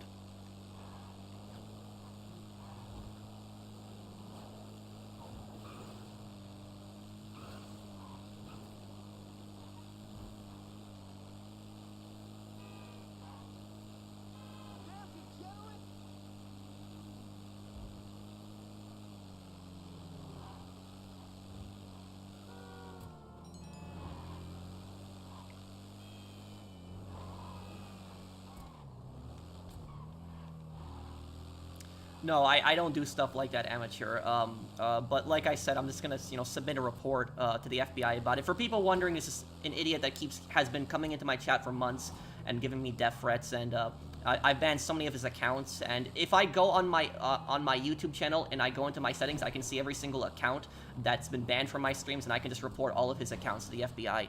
And, I'm just going to submit a report and just say this guy's been coming to my streams and just constantly harassing me and giving me death threats. Because it went from harassment at first to, like, death threats for, like, months. And I've ignored it up until this point. But, like, I'm just honestly so sick of it. Like, I'm just trying to have fun, enjoying my stream.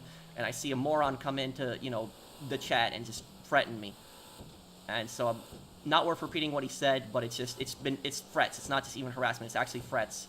So it's, that's it. I'm not gonna, I don't want to talk about it anymore, so I'm just not gonna talk about him anymore. It's just, that's just it. Yes, it's that idiot Phoenix.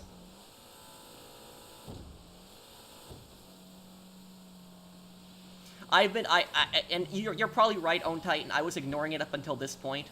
I was just ignoring it, hoping he would stop. But at this point, it's like I'm just sick of it.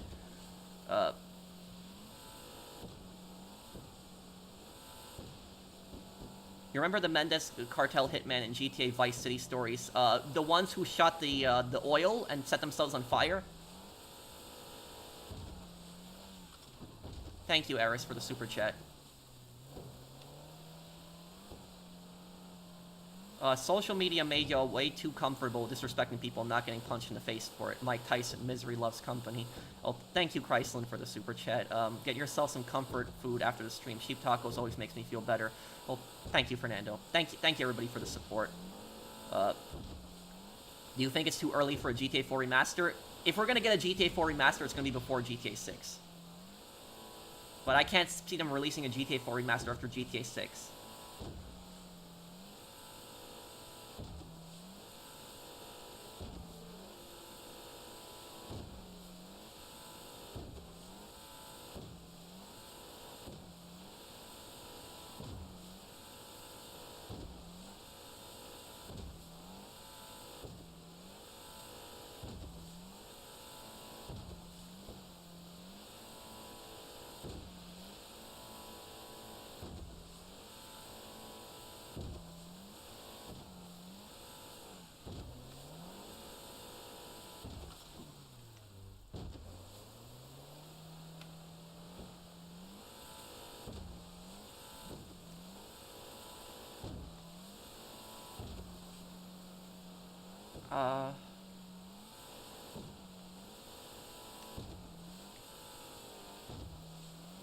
Okay, here we go.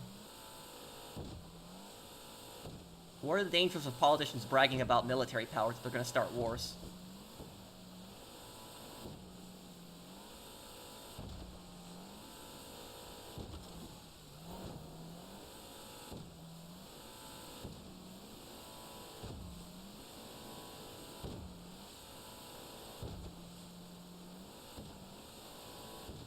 Thank you, Eris, for the super chat.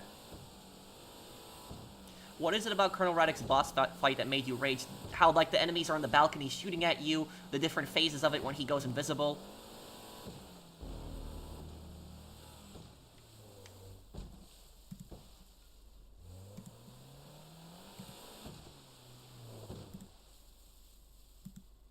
Thank you to my moderators. Thank you, guys. And that account he just posted again is getting reported to the FBI, too. That one, Thank you to my mods who banned him. That's a successful sale.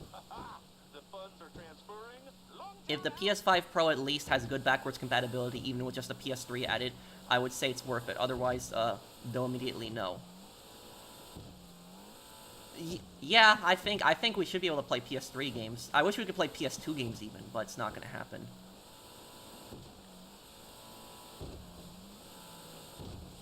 Thank you for the super chat, Blinded Eagle.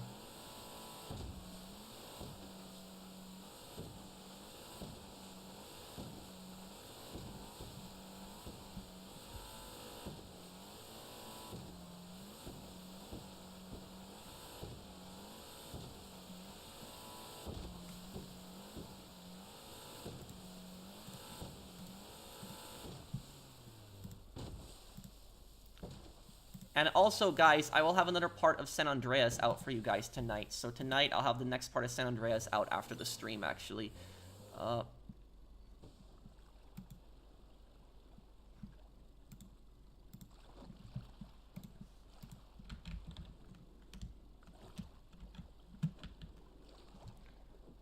Okay,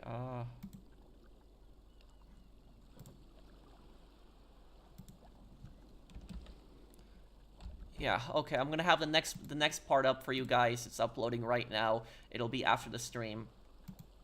It's gonna be the Catalina missions. So we're the Catalina robbery missions, we'll have those up.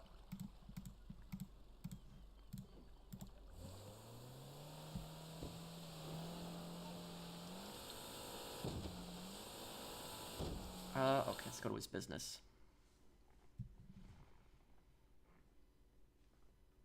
What's your question, Zach? I'm sorry.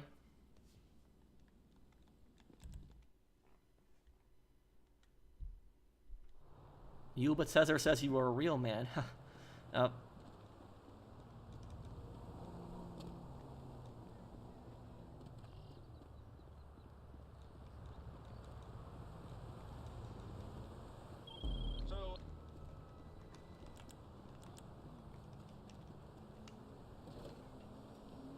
Loving your San Andreas playthrough. Thank you, Eric. What's wrong with the truck? What the? What? What just happened? What? Failed to sell the weed. This is a rare glitch that occasionally happens with the truck. Oh my god, damn.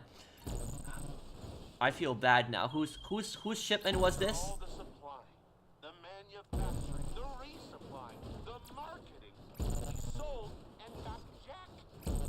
Great. That's just perfect. LJT is finding a dark place to curl up and cry. Wow. Yeah, but it's I don't want to talk about it, though, Aussie guy. Thank you for the super chat.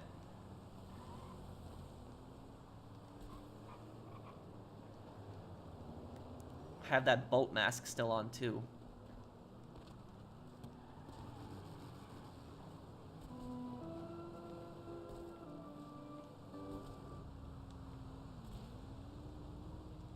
Wow, Pierston, I'm sorry about that.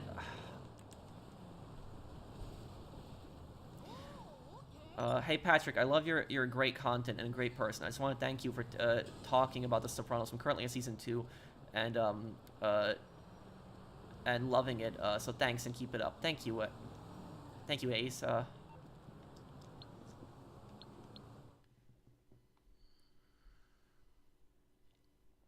No, I didn't know that, Gunner.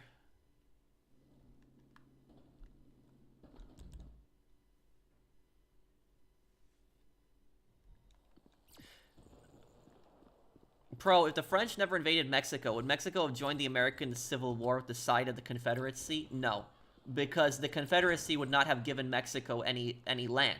Mexico wouldn't have gained anything from that, so they wouldn't have gotten involved.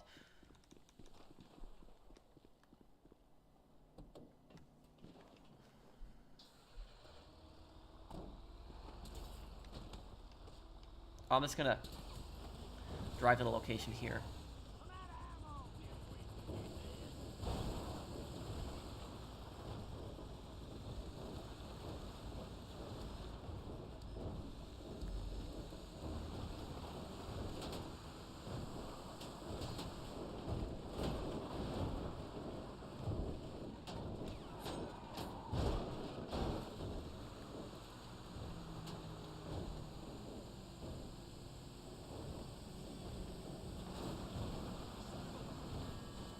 Okay, 3 miles.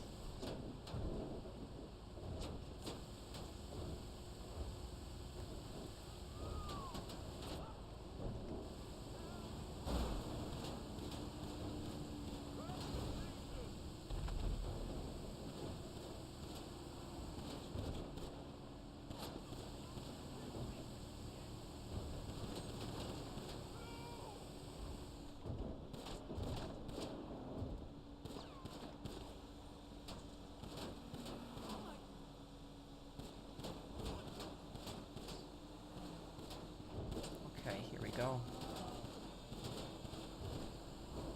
2 miles left.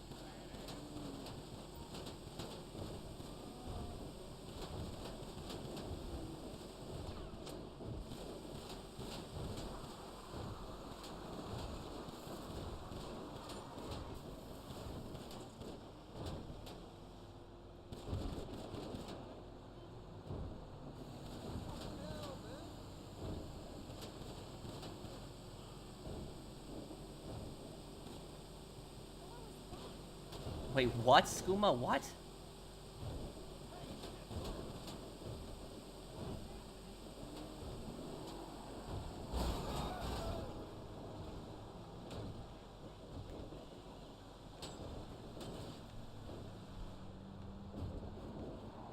How is the Geneva Convention made? It was made, I know, before World War II, and it was made so that prisoners of war would be treated humanely. I'm helping him with his business right now. I feel kind of bad. We could invite Pearson to a heist, though. And if somebody's willing to. I always take the lowest cut, 15%.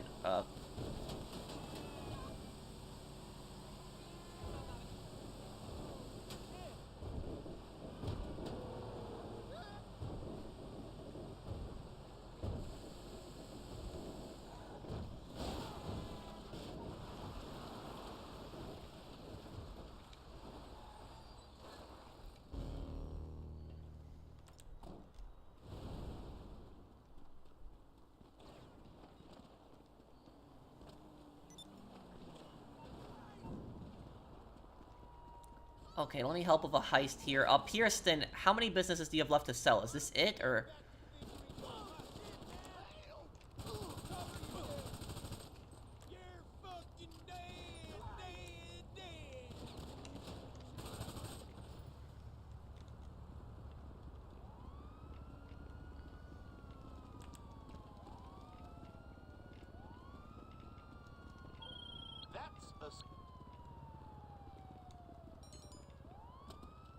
You got 3 businesses left?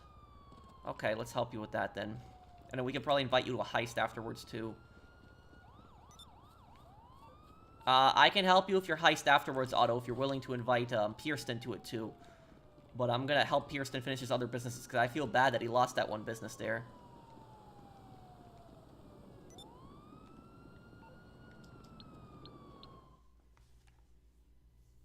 It's crashing again?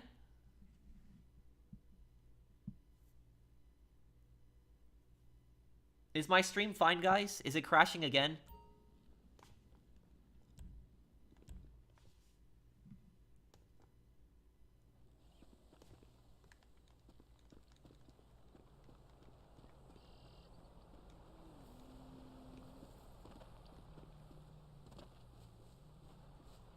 No, it's fine. I don't know what's going on then.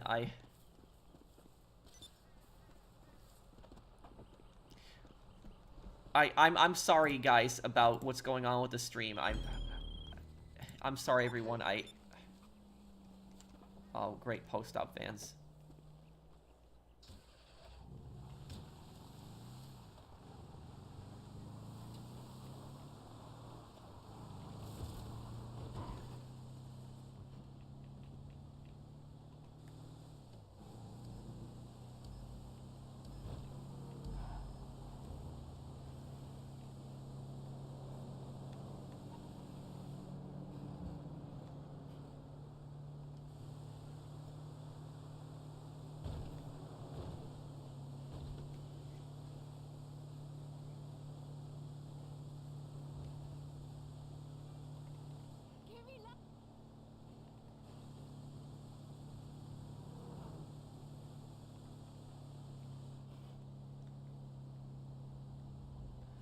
Okay, 3 miles.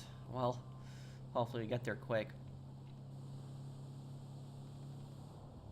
Guys, I don't have any mid-roll ads on my streams, but when you refresh the stream because it's lagging, the stream sees it as you basically starting up the stream again, and so you only see that initial first ad at the start again.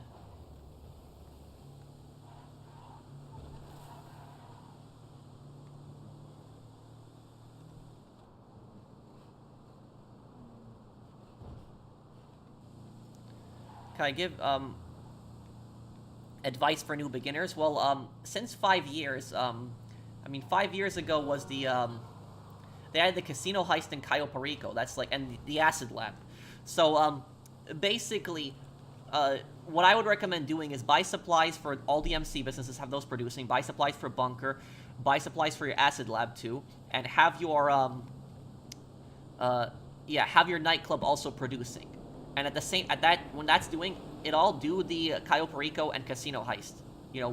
Once Cayo Perico, once casino heist, and you do that, and then once that's done, invite some of your friends, sell it in a populated lobby, so you get like 50% bonus, because there's now the bonus is not 1% anymore, it's 2% per player, so it's been increased, so it's potential to make even more money. What's the most boring GTA mission? Did somebody say yoga? That's the one.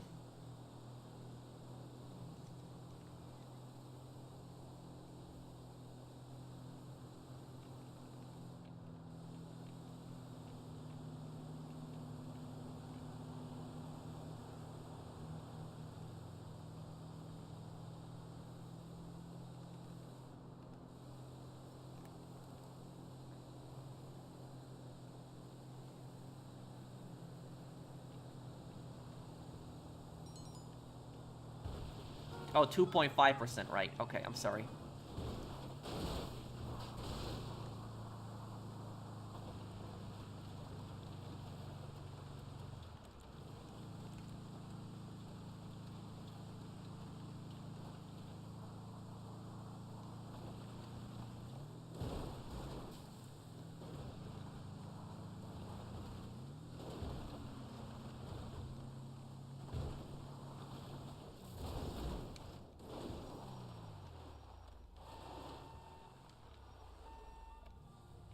What psychopaths from the Dead Rising series made me cringe? Oh. I don't know about cringing.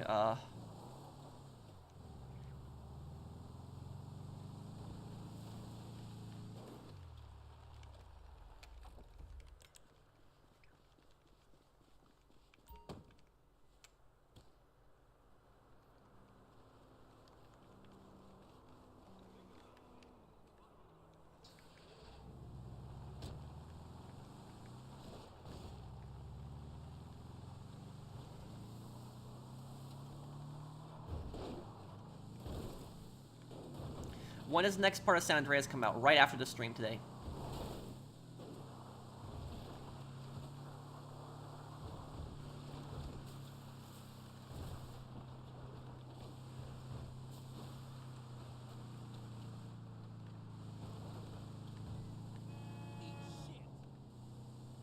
To me, the most boring mission is scouting the port. We could probably do without the the job part. Well, I didn't actually mind scouting the port that much because you were like learning more about the port and learning more about how it works and the cargo that comes in. It's like a prep mission in a way. Thank you, Tim Marco, for the super chat.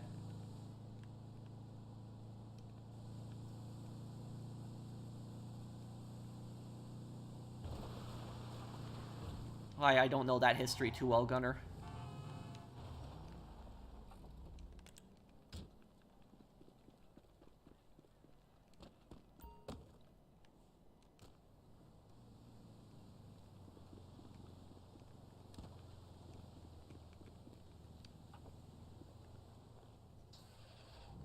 I was linked an unpaid internship that required I have another internship beforehand. I don't know what they expected out of me. What? Wait, so they want you to work for an unpaid internship. Before that, they expect you to already be working at an internship? Don't do that. Because internships are oftentimes scams. Like, the companies tell you, oh, you know, we're teaching you, you know, giving you career advice and teaching you how the career works. But the reason these companies want it is they want, you know, cheap labor. Things I don't like about Payday. My biggest complaint about Payday is probably randoms.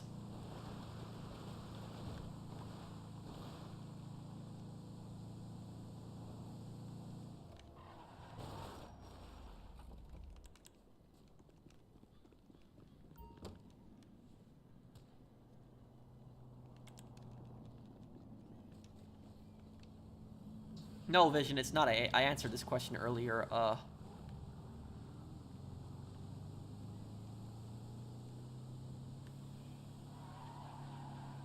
Would I consider playing GTA 4 again? I think I'll play GTA 4 either when there's another anniversary coming up, in 2028, or I will play GTA 4.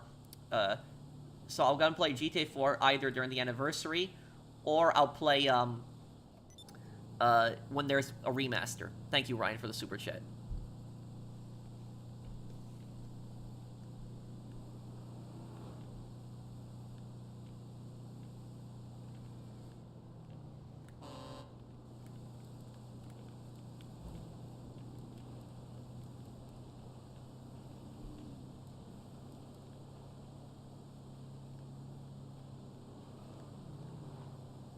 When was the last time the U.S. got invaded?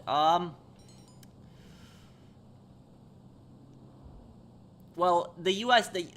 has been attacked recently, but not by a foreign government. The U.S. has been attacked by cartels several times, if you count that as an attack on the U.S. But if you're talking about a foreign government that has attacked the U.S., the last time a foreign government invaded parts of the U.S. or attacked the U.S., I would say would probably have to be when Japan attacked the Aleutian Islands in Alaska. That's probably the last time.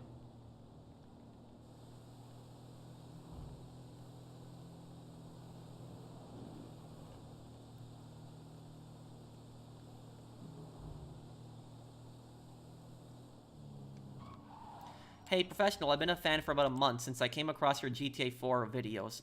Awesome work. Here's a joke. Did you hear about that former convict who started a soap company? He's living completely clean now. Thank you, thank you, Read Later. Thank you for the super chat, man. Thank you. Largest super chat today. Thank you, man. No, what's your message, Ryder?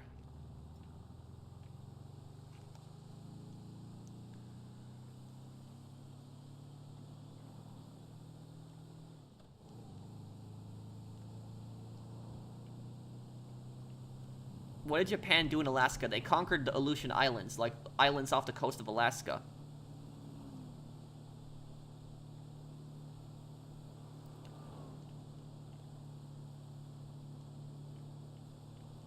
I could look into them, Gunner.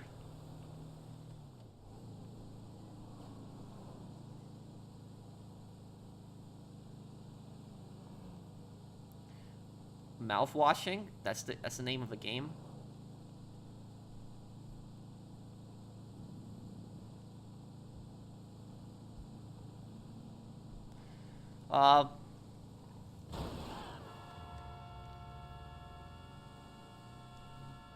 What is it? Did Imperial Japan try to invade Australia and New Zealand? Not that I know of. The closest that the Imperial Japanese got to Australia was the Coral Sea. Their ships were in the Coral Sea. But the Japanese, what they did was, they bombed Darwin. So the port of Darwin in Australia, they bombed that.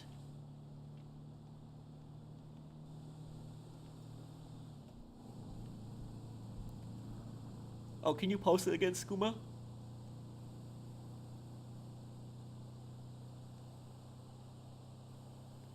Of course, GTA 7 is going to have an online mode, too.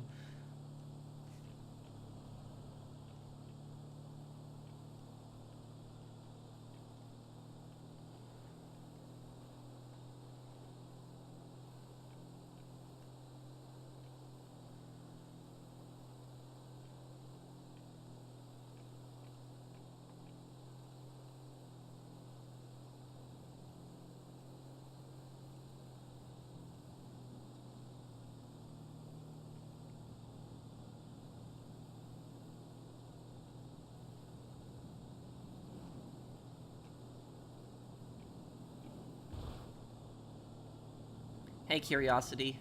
What's your question?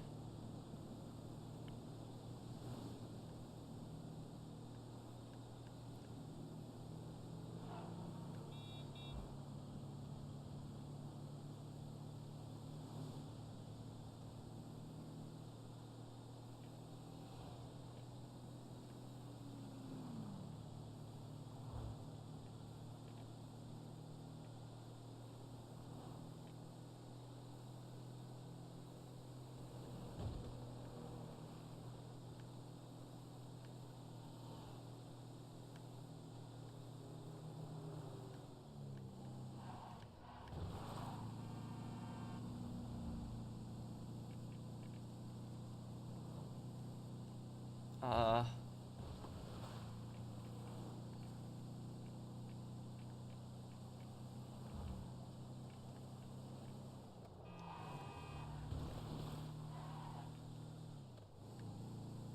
Well, I'm gonna help Pearson finish with his businesses.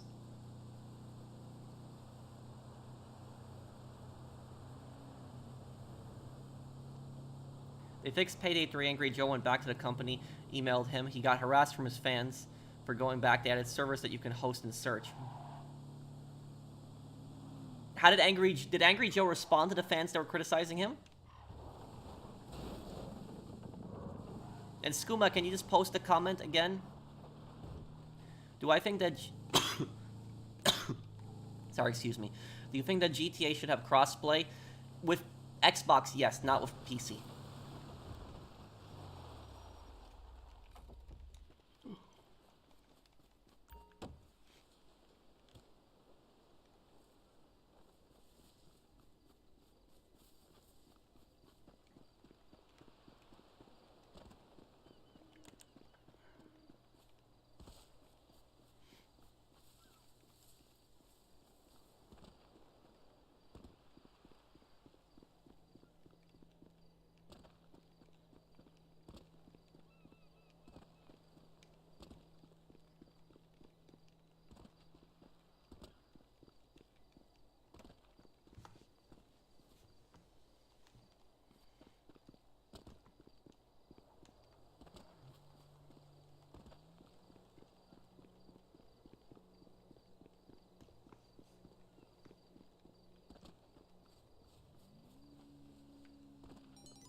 North Korean troops got sent to, well, that comment I did see, Skooma.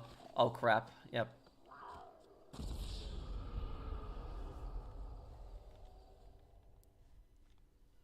Yeah, PS5 Pro is a bit of a waste of money. It is. I would agree with that.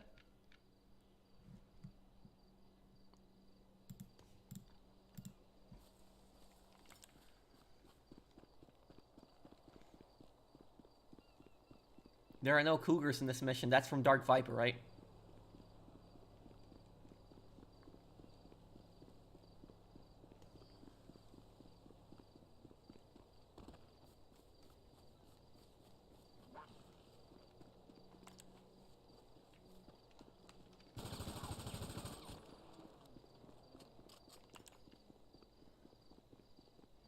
Wants to watch Josiah?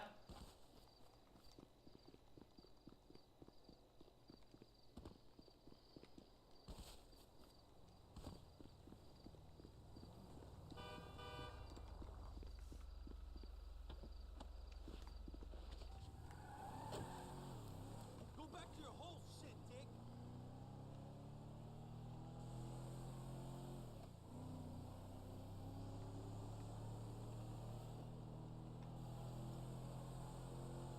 Is it a common theme for customers to cause headaches in retail? How do you deal with it? Yes, customers do cause headaches in retail, but you just hope that it'll end soon and you don't have to deal with them anymore. That's basically when you deal with annoying customers.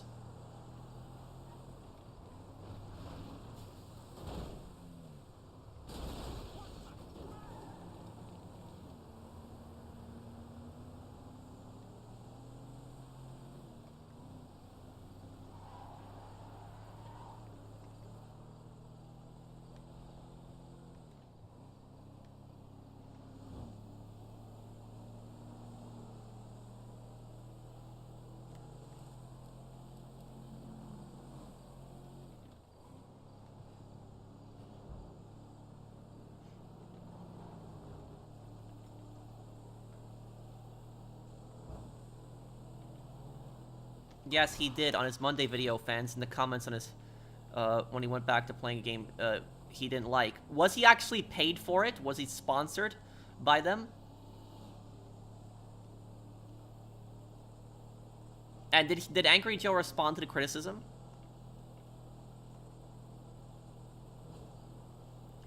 Yeah, I know that in Europe it can go up to 1,000.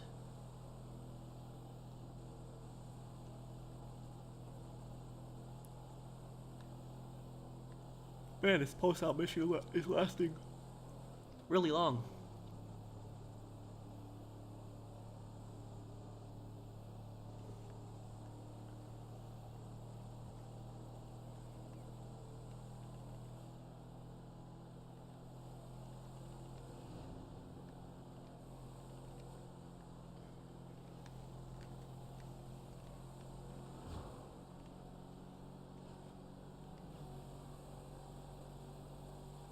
It depends if Pearson's delivering more sales, Otto. Oh, he's about to finish, okay. I haven't played Battlefield 1 in some time. Pro, you promised a video of Ned Luke. Well, I'll try to get one with him. I just don't know if he'll respond. But when I have the time, I'll try to get one. I'll try to do an interview with the I'll try to do an interview with Dark Viper AU on the next GTA 6 trailer whenever that releases, and also we will I'll try to get that GTA Joker guy. I'll try to do an interview with him too.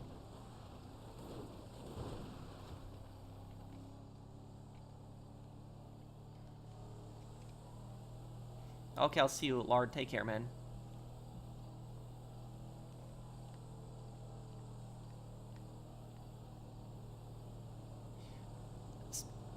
Part 9 of San Andreas is gonna come out after the stream today. You closed that deal, all right. Wiring the funds right away. LJT out. Tell me what's your question, Curiosity? Can you?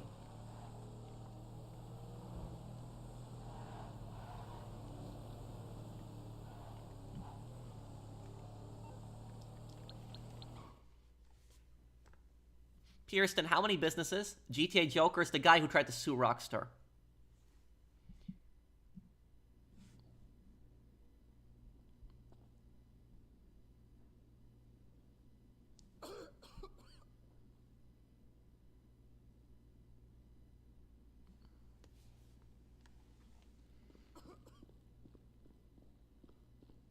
Your biggest problem with Payday is randoms. You haven't played the Goat Simulator heist on DSOD? I don't know that heist, but yeah, but whenever I had issues on Payday, it was always randoms doing something stupid. Thank you, Minnie.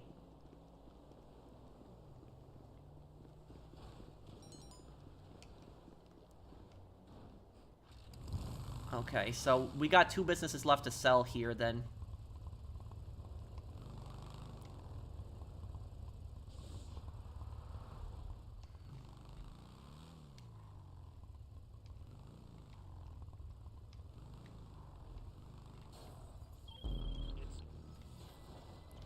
Is it garbage trucks? It is. Okay.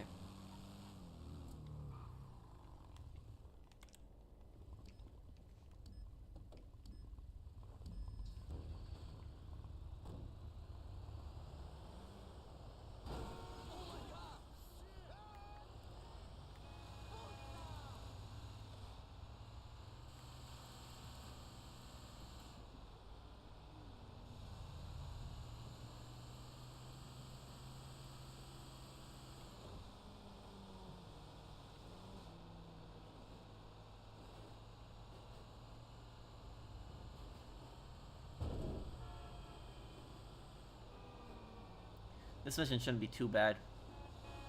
What was the longest shift you ever worked in retail? Like 10 or 11 hours on a truck night.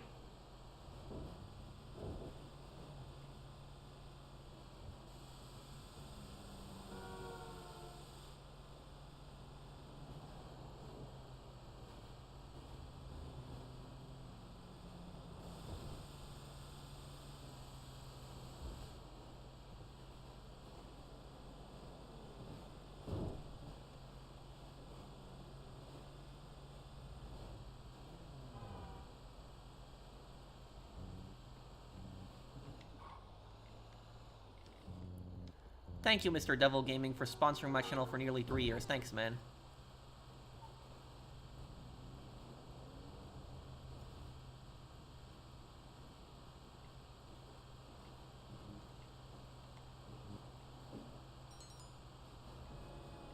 Well, Skull, I'm gonna do a heist after this. I can probably help you another time, though.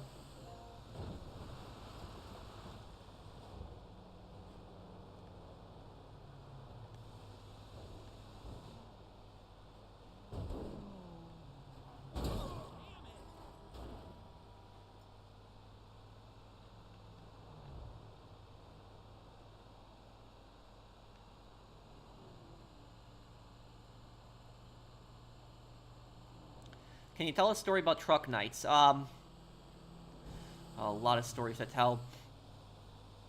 I can tell this one.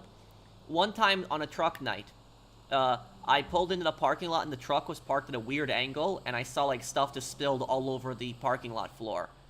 And basically what happened is the truck driver refused to listen to us on where we told him to park the truck and to use the ramp near the front door. He didn't want to do that. And so, what ended up happening is he decided to bring the pallets out at the angle that he wanted to park the truck at, and the pallet snapped, and all the stuff fell out, all the totes fell off the pallet, and, you know, shampoos, you know, toothpaste, you know, food, a lot of stuff, it basically just fell out of the, and spilled in the parking lot, and I had to clean all of that up. Then, like, you know, maybe like half an hour later, he was bringing out another pallet, and the exact same thing happened. The, you know, pallet snapped, and stuff went all over the parking lot floor, I had to clean it up. And then, you know, and like half an hour to an hour later, he was bringing out the third pallet, and the thing snapped, and everything spilled in the parking lot. I had to clean it up again.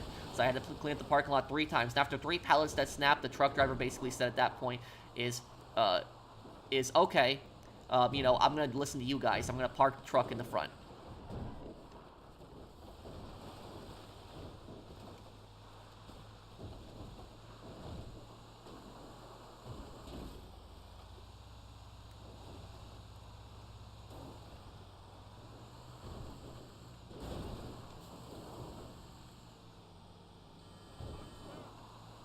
Would you like to see one on that, Lewis? A survivor guide on Dead Rising? If I do one, it'll probably be in December, because that's next part of this month's gonna be really busy. But I will have that lore video on Dead Rising. I'm gonna have a video talk about the censorship controversy in Dead Rising, and then I'll have one on the yeah, I'll have one a lore video on Carlito. Is Victor Reznor really dead? I don't think so.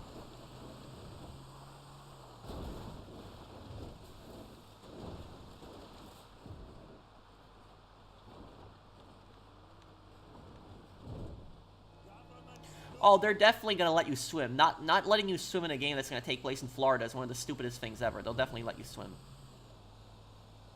When was it that you realized you could do YouTube as a job? 2018.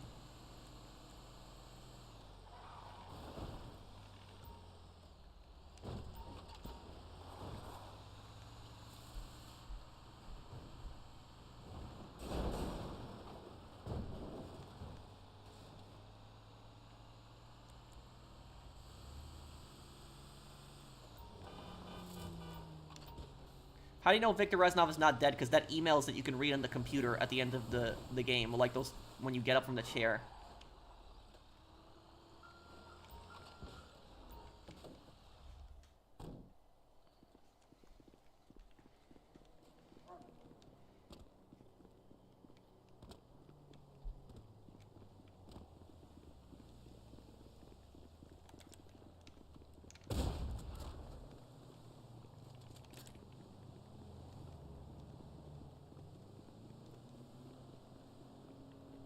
Can I do one on stretch? Yeah. But weight is the one I'm focused on right now, Andrew.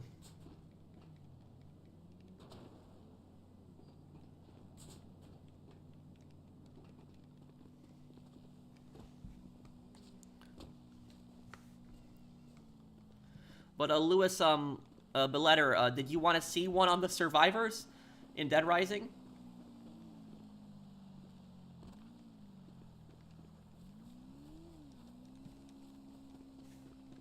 Have I played Dead Island, have I played Dead Island 2? Yeah, I played Dead Island, well, no, not Dead Island 2, Dead Island Riptide, I was thinking of that one. I played Dead Island Riptide, Dead Island 2 I never played, no. Thank you, Aussie guy. I haven't started it yet, but I will make it,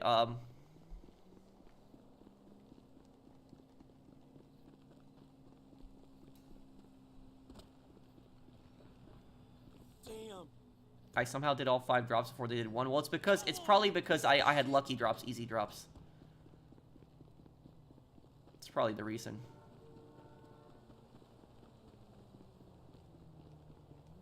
Had enough of you assholes on welfare fucking with me. Fucking beggar.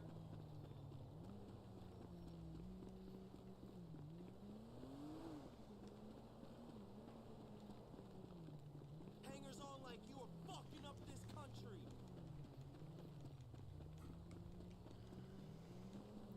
Wait, what's going on, Curiosity?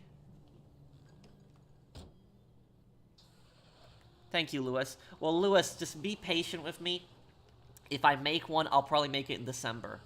If I make one, I probably will. But I'm gonna have a video on the I will have a video on 2 lore videos on it, and I will have a video also on the lore videos, but also the censorship controversy. That's the thing I'll have a video on also. If you want to check that out also, Lewis. But I'll try to get that survivor guide out for you.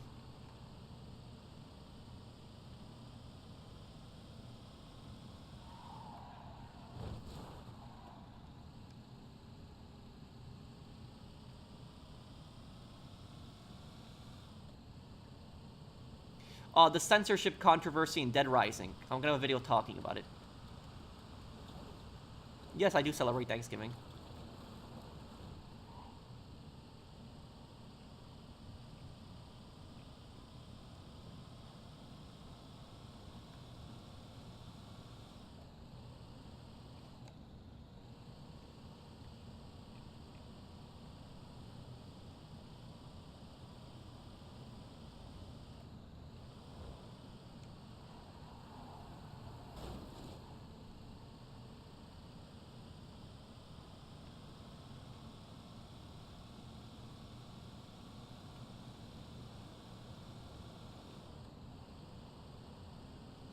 Okay, 2 more drops here.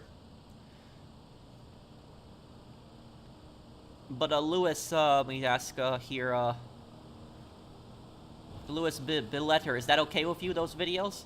But if I do the guide on the survivors, it'll be like in December, because I just have so many projects to do right now.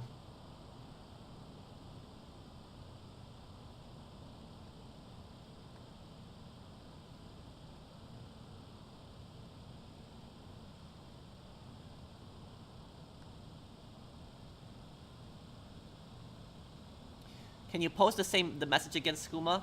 It's, sorry for what, Solomon?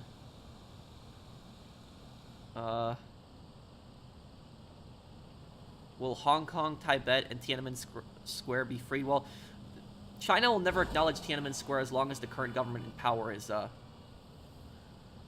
as long as, you know, the communist government is still in power.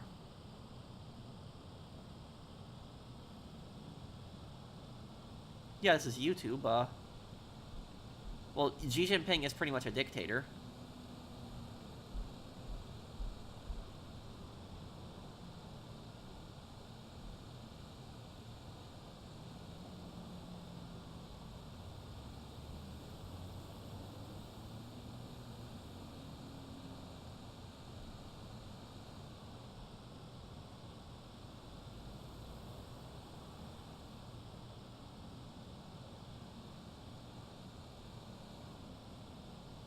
Well, Desmond's death was stupid. Desmond should have been the guy you play as in the modern day story, like, forever. Like, he should have been that... Yeah. Watch Crow, that video, Dead Rising video. Thank you, Deimos. Isn't that the guy who, like, critiques games? I think I know who you're talking about. Let me actually look him up.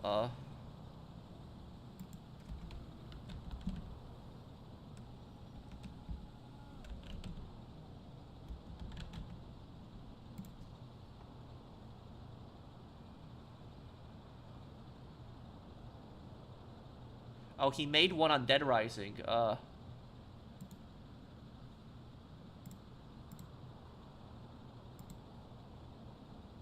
I'll have to look at his video.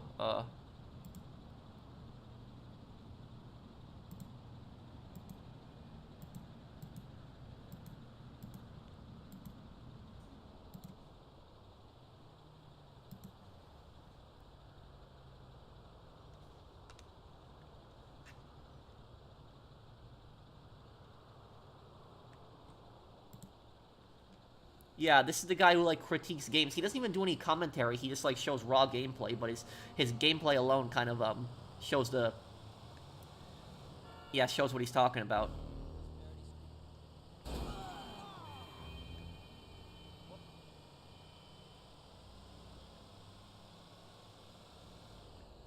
Well,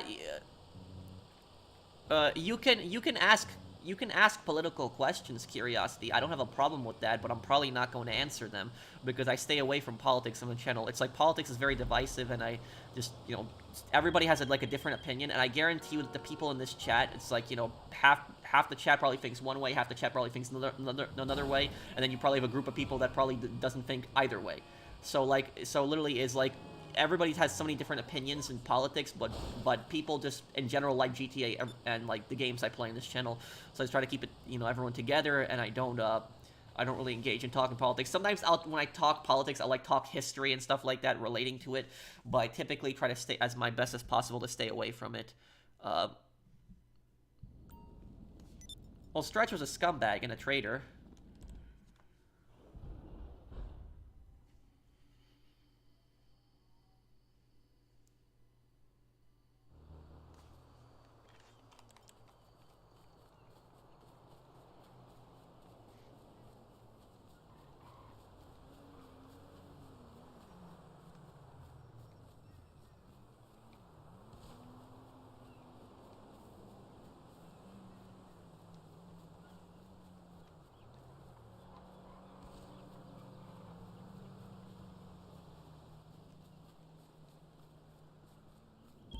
Okay.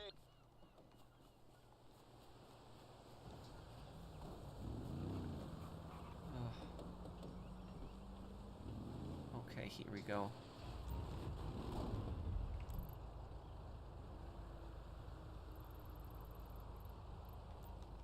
Go in that order, it'll be better.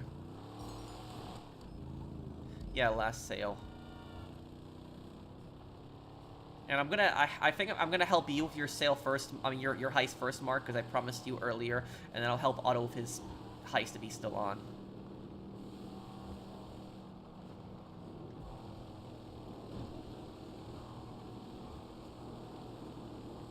No, I don't own a truck in real life.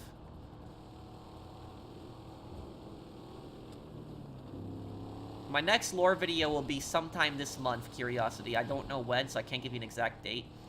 Yeah. I think I think I can give you a date on the lore video. I think my lore video will be on Black Friday this year.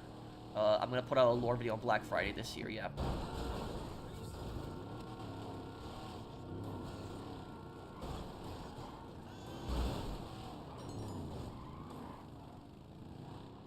Oh, you did your heist? Okay, Golden.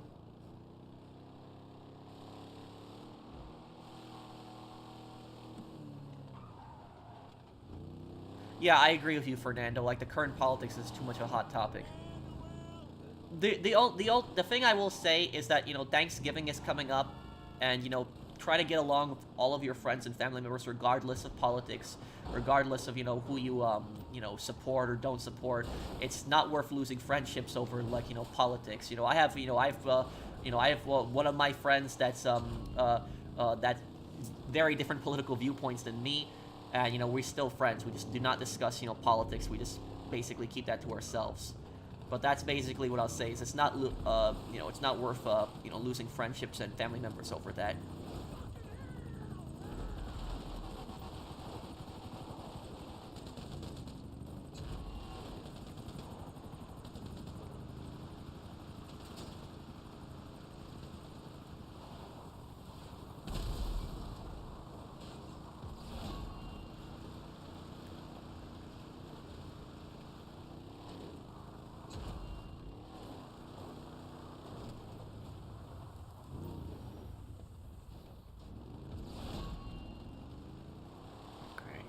Trying to get down here. This terrain is not the most even terrain here.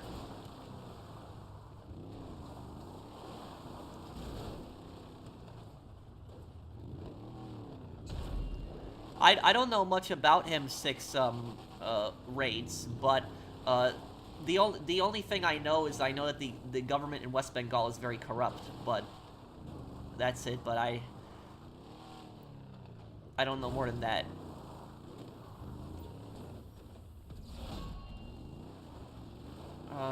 Okay, here we go. Favorite Thanksgiving food? Well, turkey. What do you think of the landlord from Smiling Friends? I don't know. I haven't really watched that show.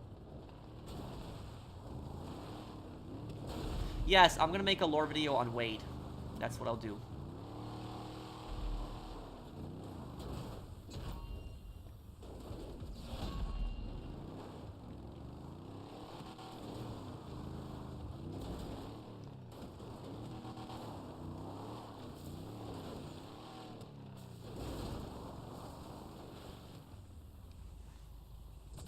Thank you, Amateur, for the super chat. What is a skill that you want to learn sometime in the future? Well, one, who owned Titan? And, I will, one skill that I do want to learn in the future is probably gunsmithing. It's probably, like, I've always liked the internals of firearms, especially, like, older ones, and, you know, that's probably what if I would have gone back to college for anything, I probably would have gone back to college for that, for gunsmithing. And yes, there are colleges where you can, get a degree in that specifically. But that's, and I also want to learn how to fix more stuff. Like, I want to learn how to fix stuff on my own, just to be able to, you know, do more stuff.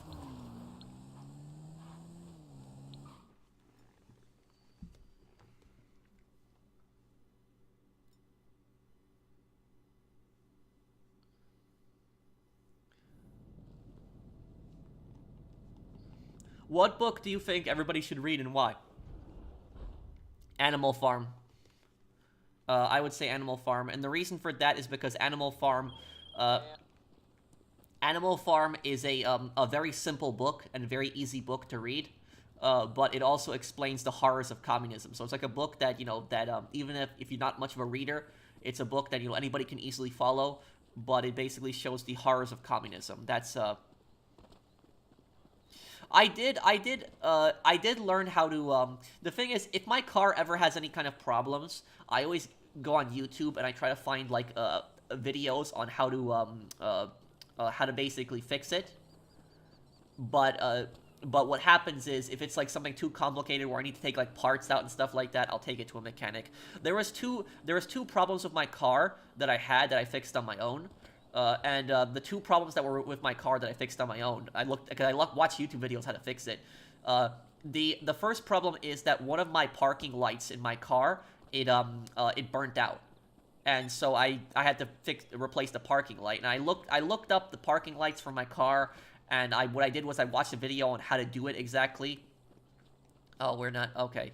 Let's do Mark's heist then. We're doing that here. And Mark, if you can invite Pearson, because he lost part of his sale, it really sucked for him. But yeah, basically one of the parking lights in my car malfunctioned and, burnt out. And so what I did was I bought 2 brand new parking lights, so I might as well change both if I'm going to change one. And I just looked up a video, and there was like this knob I had to unscrew and like this tube I had to take out, and I took that out and I put in and I switched it. And I didn't, and the thing about this is I don't know much about cars, that I didn't even know what a parking light was. Like, I didn't even know what a parking light was. I know what headlights are, obviously, but I don't even know what parking lights were. And so I had to look up what parking lights were exactly, because I had that little message in my dashboard on my, car computer. And, yeah, and, that's basically it, is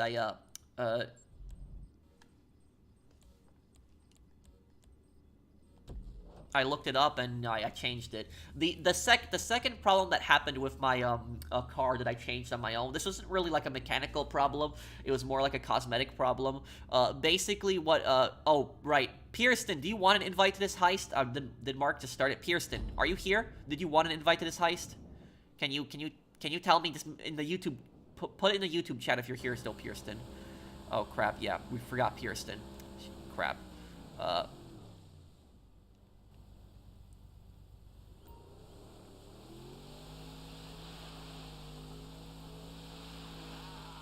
Mark, can you please, yeah, Mark, can you please cancel this heist and just invite me and Pearson?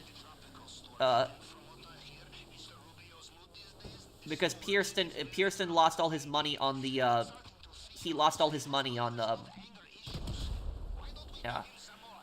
He lost his money when that business screwed him over earlier, yeah. Okay, hang on.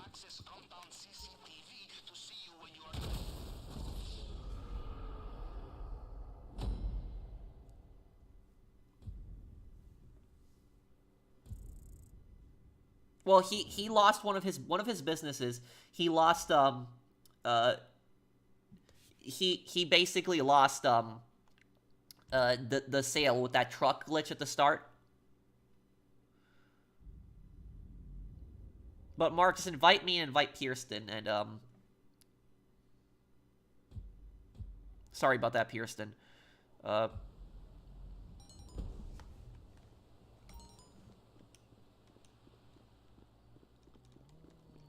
Yeah, yeah, Fernando, what Curiosity is basically talking about, yeah, we're gonna invite him right now, Lucia. What Pearson is basically, not Pearson, Curiosity is talking about is that for people who haven't read Animal Farm is it's a book that criticizes communism.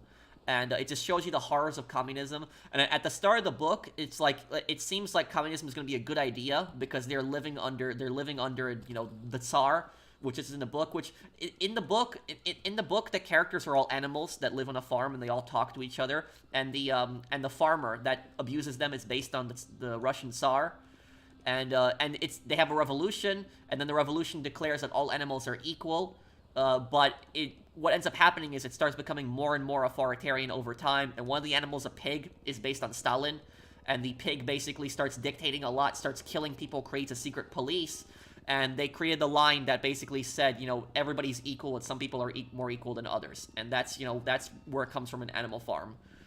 So, yeah, it's Animal Farm is, I think, a book everybody should read because it's just like all these kids that are like born in like a country like the United States and they think that communism is a good idea. They should really read Animal Farm.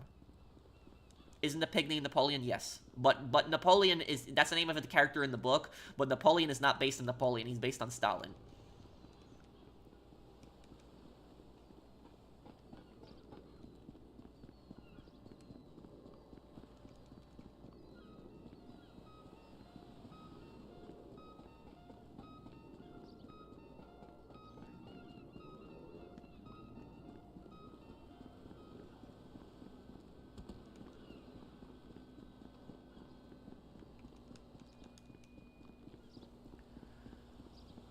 I'll still do this heist. I'm just waiting for Mark's invite to the heist. I didn't know that, Curiosity.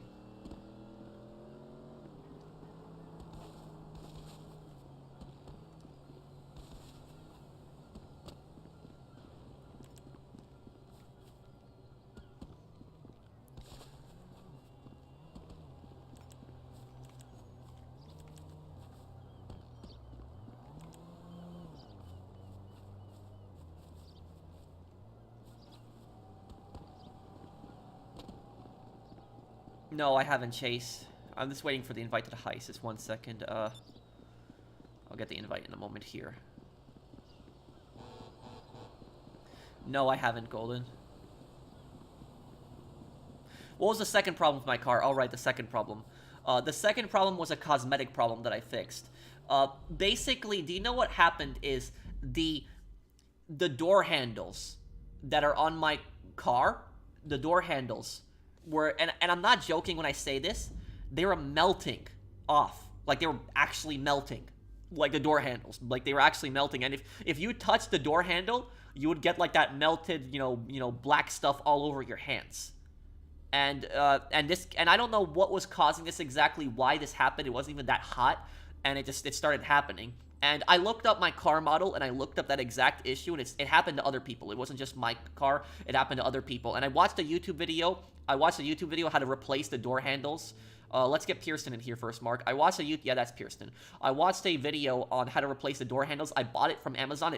The door handles were very cheap on Amazon. They didn't even cost that much, and I replaced it with better door handles, and I put them in, and I haven't had those door handles melt at all. Like, I've had those door handles in for like 3 years, no melting. So that's,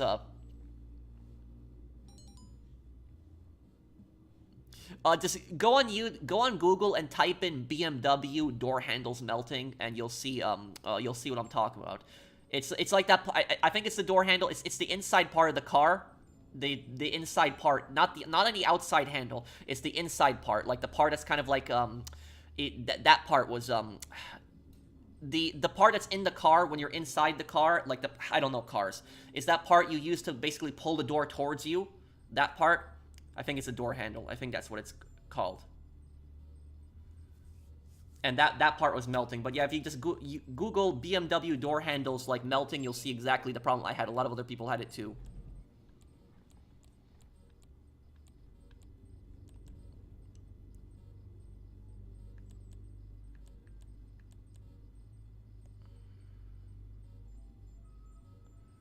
Pearl, we hit a deer 2 days ago, and I have to climb through the passenger side to get in. Also, the deer didn't have insurance. Wait, what? What do you mean, Power Noodles? I'm confused in the last part of your thing. The deer didn't have insurance. What? Thank you, Power, for the super chat. I'm confused.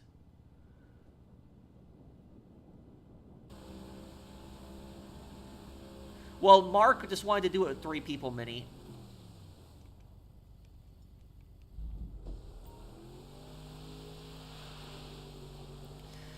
What do you think of Machiavelli? Ruthless politician or pragmatist? The thing about Machiavelli is a very complicated figure. I wouldn't say that Machiavelli was evil, but he was ruthless. That's what I would put him as. I don't know if there's proof that I don't think Machiavelli has ever killed anybody. He's just an offer. But oh, it's a joke.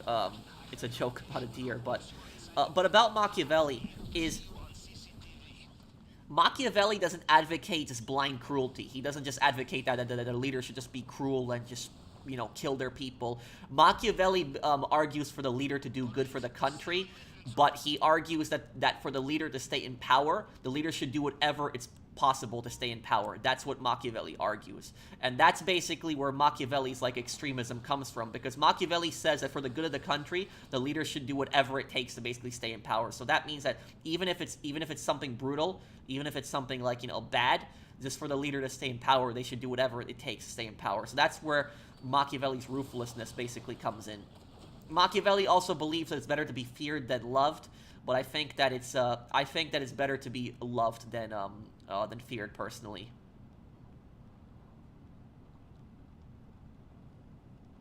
Mark, please do this quickly because I don't have a rebreather. Please hit the button.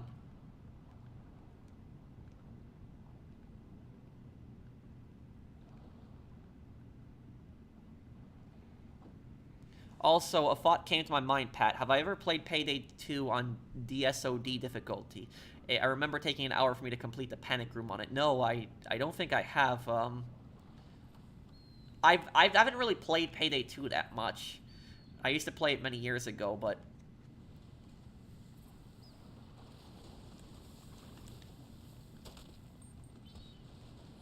Well, judging from the lack of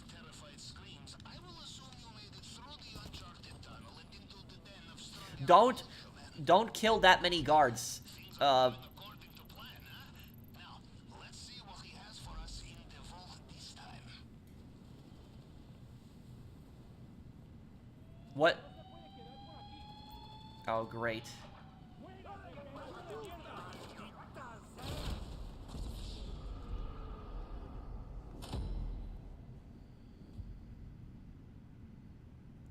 If someone hates you, it will overcome fear and they'll irrationally go after you. That's Machiavelli's point. Don't overdo it.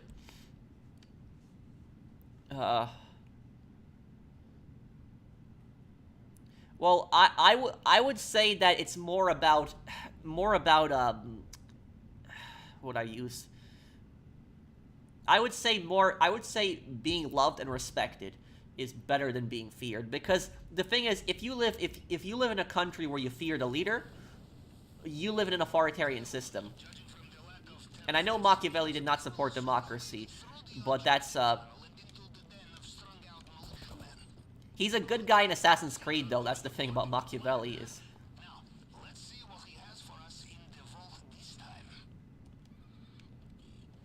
Watch out for the Mr. Rubio's personal bodyguards. They patrol this area. They will know every soldier on the island. Then you cannot fool, no matter what you are wearing. I have to find the other key card, right? Okay. Don't kill too many people, because then we're gonna have problems later on. Oh, crap.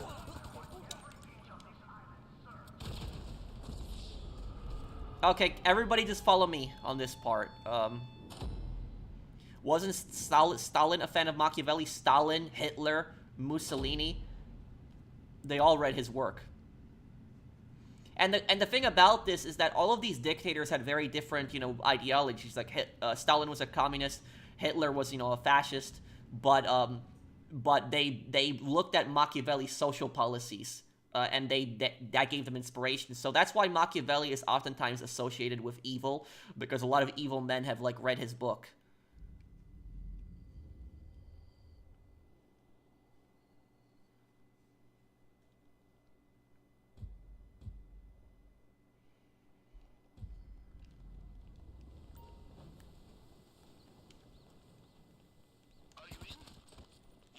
Okay, guys, just follow me.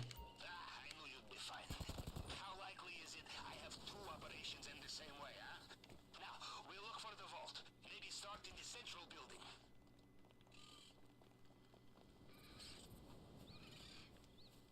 Be careful in this area. What just happened, Mark? Mark, why do you keep going that way?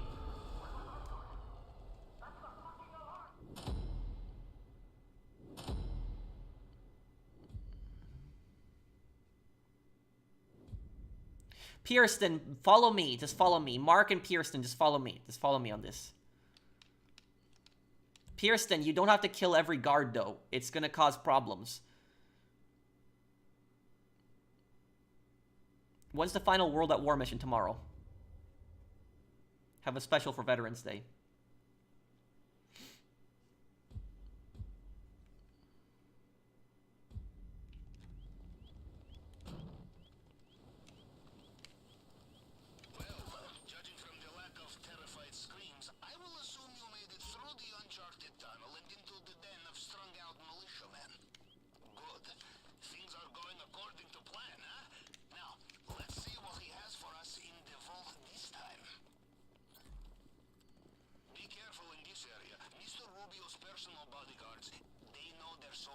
Okay.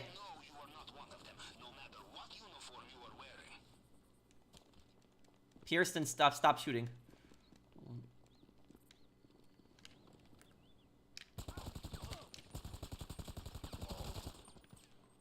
Okay.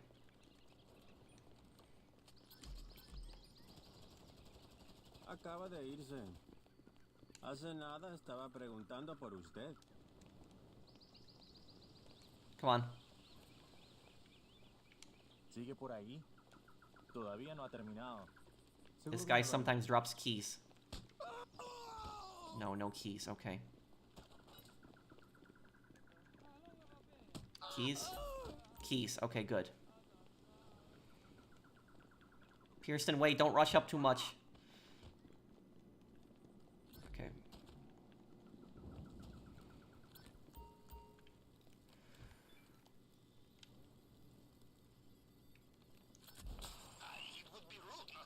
Okay. Mark, while Pearson is doing that,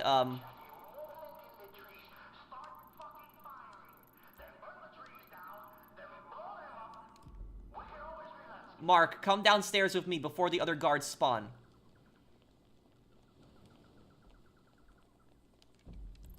Okay, good work getting rid of the Juggernaut.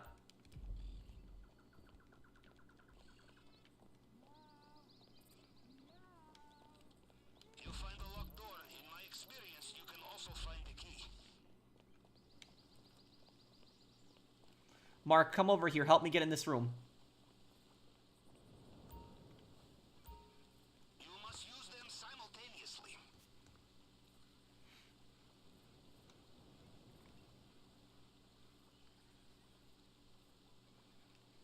I'm gonna need somebody to come over here, help me open this door. You're underground. Mark, no, don't get the main target. Don't get the main target. If you get the main target, the rest of the guys are gonna spawn. Get up here and help me get the gold out of this room. And then once we get our bags full, we get the main target, we leave.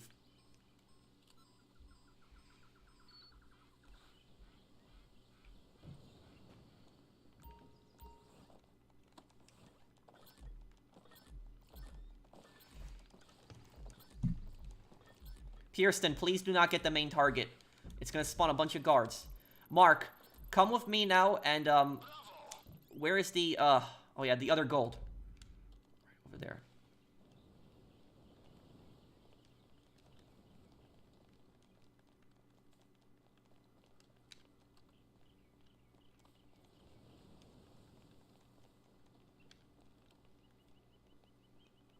Wait. Oh. Oh, yeah, getting rid of all those bodies is not, okay. Swipe. You like hockey? No, I'm not much into it.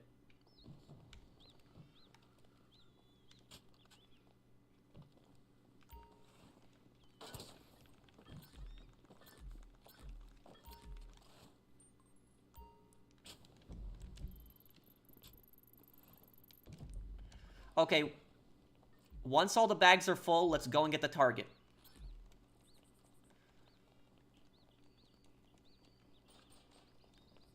I'm gonna grab it right now.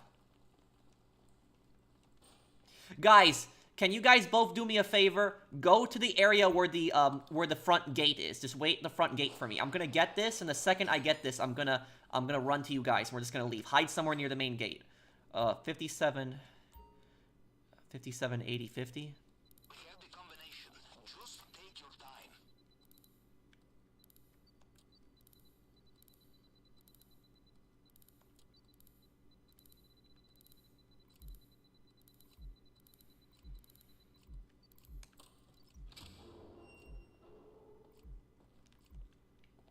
So, the bonds are there. Well, you would have thought Mr. Rubio would learn not to trust his safe, huh? From what I can tell, they have sealed the drainage pipe. You will need another way out. Good choice.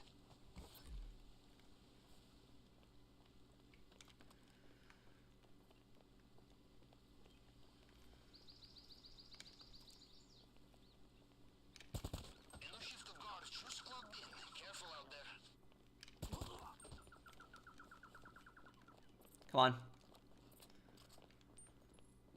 Just because you are fleeing the crime scene of the century does not mean there is no time for opportunistic.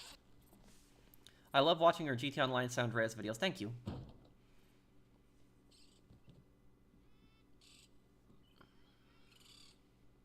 My bag isn't full? Oh. Well, Mark, how much more do you still have left in your bag? Hang on, we can get some Coke then. We can get that, it's not a big deal. Okay, hold on. Come on. Well done. The compound is done. The only thing left to do is escape. Carry on like this and they will never know you were there. Your extraction point is at the main docks on your radar now.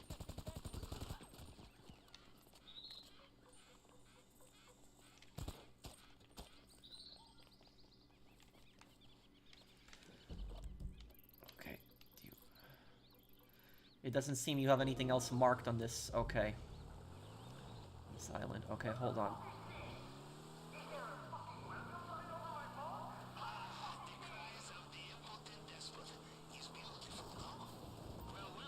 Judging from their comms, it sounds like Mr. Rubio is reaching for his helicopter again.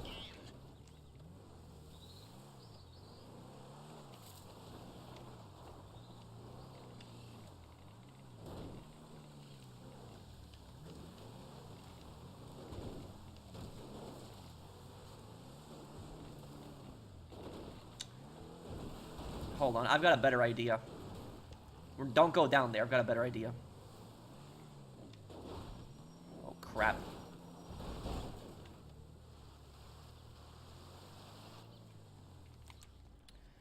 Okay. The guy in the tower's gotta go.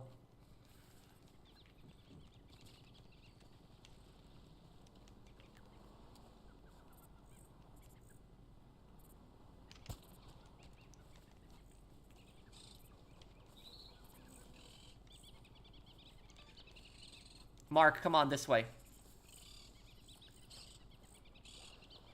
Attack boats in the water. Be careful.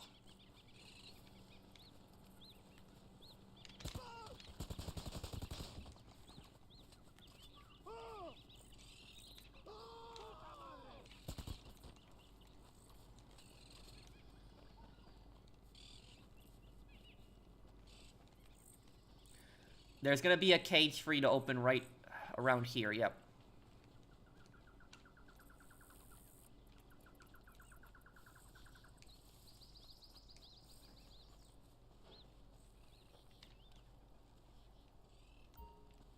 Mark, right here. Take this.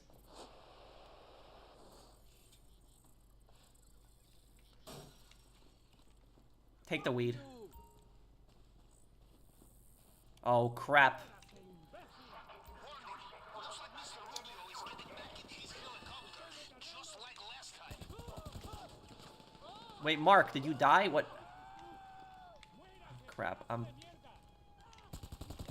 Okay, I'm getting out of here already. Bad news. It looks like Mr. Rubio found you.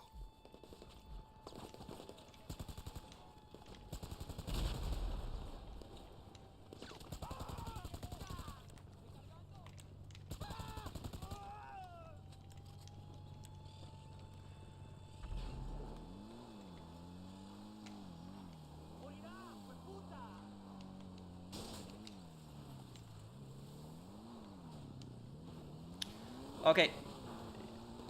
Pierston, quick, follow me.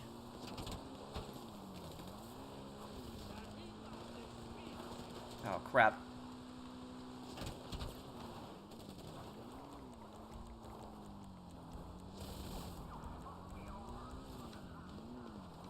Just go? Okay.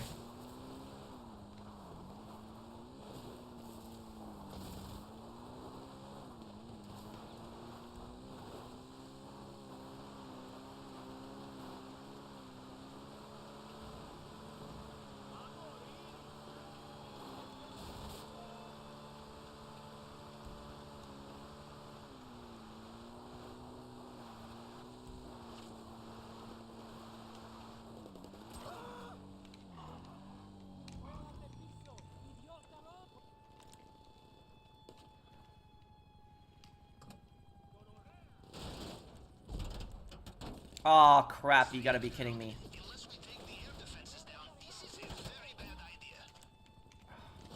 This is not good right now. Okay.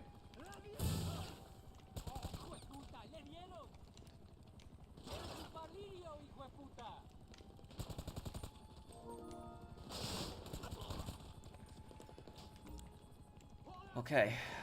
Crap.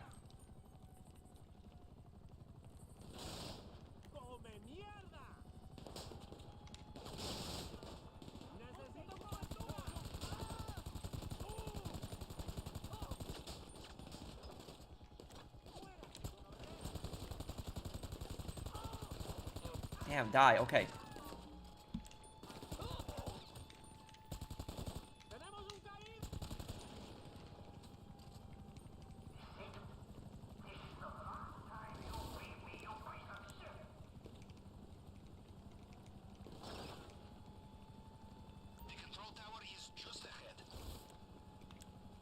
Actually, it's funner. It's Cayo Perico is more fun in my opinion when you actually try to use different routes to escape. But okay, crap. Okay.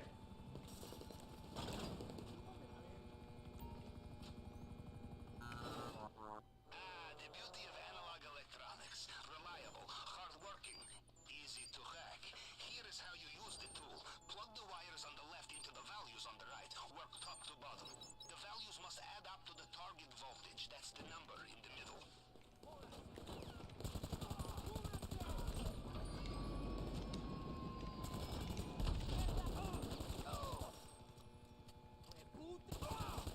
I'm getting off this island. Oh, you've got to be kidding me. I'm getting off this island. Okay.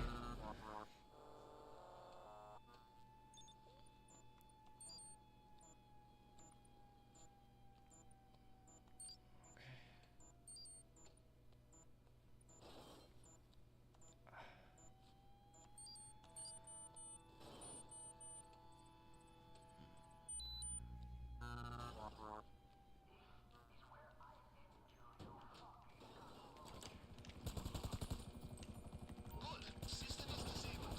Looks like compound air defenses are separate. Those we cannot touch.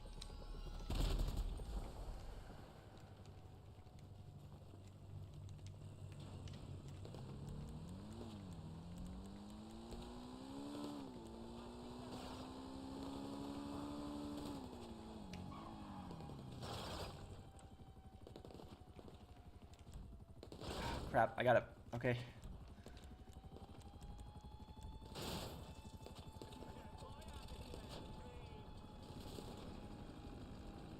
Is there a plane? Do not fly over compound. The air defenses there are still online.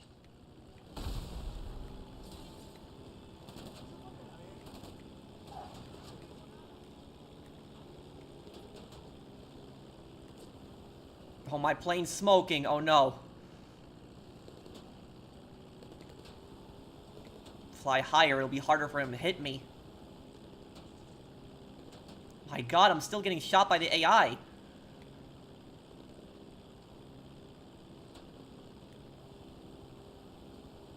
Capitan, I do not want to worry, but there is something out there. Long-range scanners are picking up something big. On the surface, from movement patterns, I would say it is... Never mind. It is an old friend of mine. Come on, come on. Make it, plane, make it.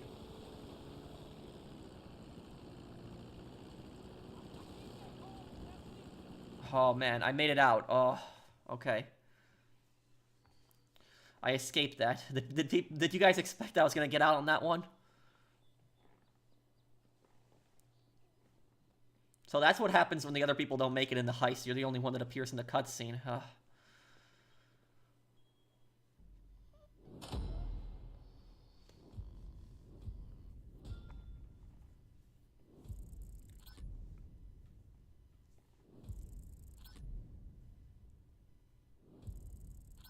Oh no, everyone did good on that heist. Everyone did. It's just the problem was we should have been in a party. That's what we should have been in a party communicating. But we didn't know everyone's bags were full, and that's basically what happened. Yeah, you could have gotten rapid-fired glitch. I think Mark got rapid-fired glitch too.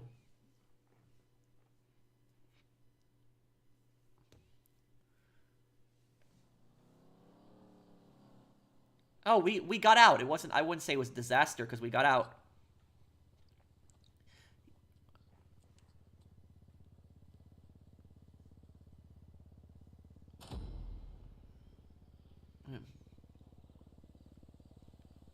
Everyone still got a good cut.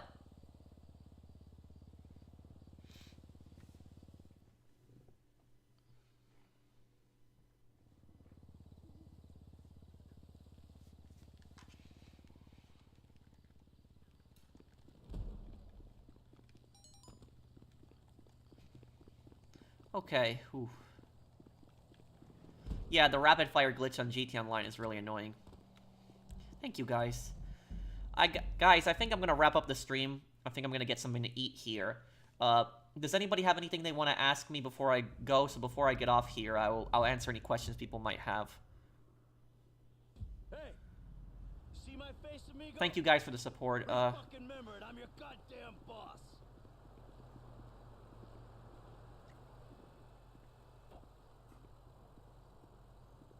What's the point of using the ATM? There really isn't. It's just quicker banking than the app. Like, going to the ATM will get you money in there faster than going to the phone if you're near an ATM.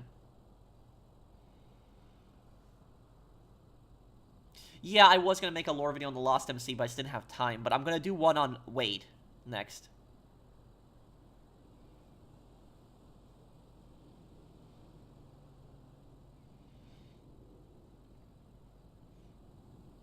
Did you read my question yet? What's your question, Zach? Your dreams do make a difference. Thanks, man. Thank you, Phoenix. Yeah, I like eating turkey. Yeah, San Andreas. I'll upload the next... Give me 10 minutes after I upload to finish the stream right now. 10 minutes from now, the next part of San Andreas will be uploaded. So you guys want to wait 10 minutes? The next part of San Andreas will be up shortly.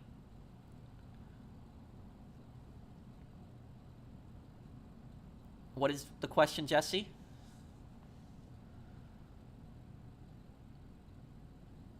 What happened to Santa Blanca cartel paid Albion with their drug money aside with Santa Blanca cartel assist their operations as well as... You mean the Watchdogs? Are you talking about the Watchdogs group when you say Albion?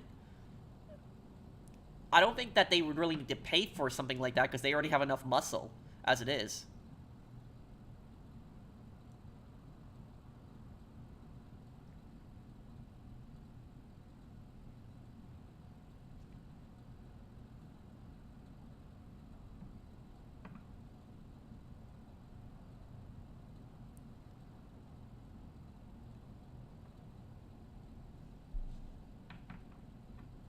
Can you post it against Skooma? I'll play GTA 4 again, but I don't want to do it like, you know, another GTA playthrough after San Andreas. We're gonna wait until if GTA 4 remastered like comes out next year, I'll do a playthrough of it, another one again. But until then, we'll probably do a playthrough of GTA 4 in 2028. That's probably when we'll do it. Another one for the anniversary. I consider you a good friend, Pro. Thank you, On Titan.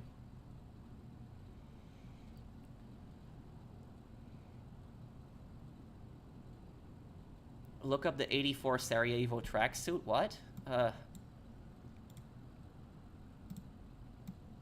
That's a city that's in Bosnia, right? The Sarajevo,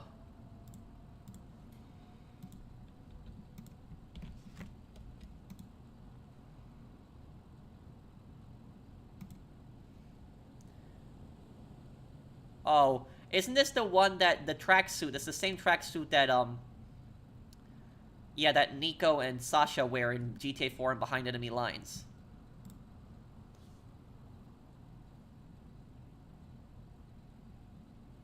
Thank you, DJ Marcy.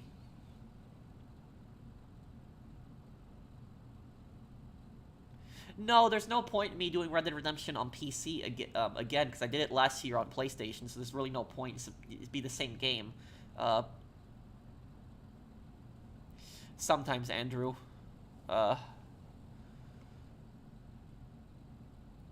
What do I think of GRA games on iOS? I don't know what GRA games are.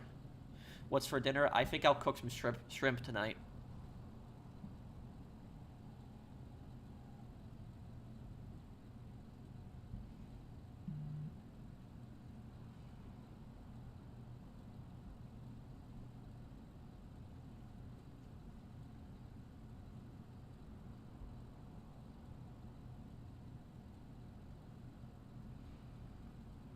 I have popcorn shrimp in the freezer. I think I'll probably cook that.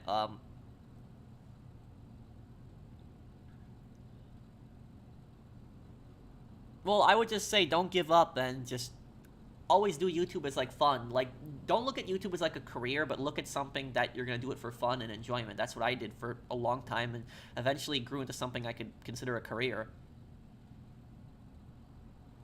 Okay, I get... Oh, GTA games on iOS. I played Liberty City Stories on iOS. It wasn't bad. I didn't really have an issue with it. And I played Chinatown Wars too. But I guess why GTA 4 not have Yugoslavian radio station considers Nico's name is Yugoslavian? I guess because because there probably was a lot more Russian immigration to Liberty City than there was Yugoslavian immigration, and so that's probably because of that. Yes, I'll play Black Ops 2 in 2025, and I can help you another day, Golden. Thank you everybody for the support. You guys are awesome. Thank you guys. I like hanging out with you guys on the stream, and I guess I'll see you guys. I'll have the next part of San Andreas. I'll have the next part of San Andreas out in like 20 minutes. So just 10-15 minutes more of it. Just check the stream back in like 10 to 15 minutes, and you'll see the next part of San Andreas. Thank you guys for watching. I'll see you in the next one. Have a wonderful day, guys.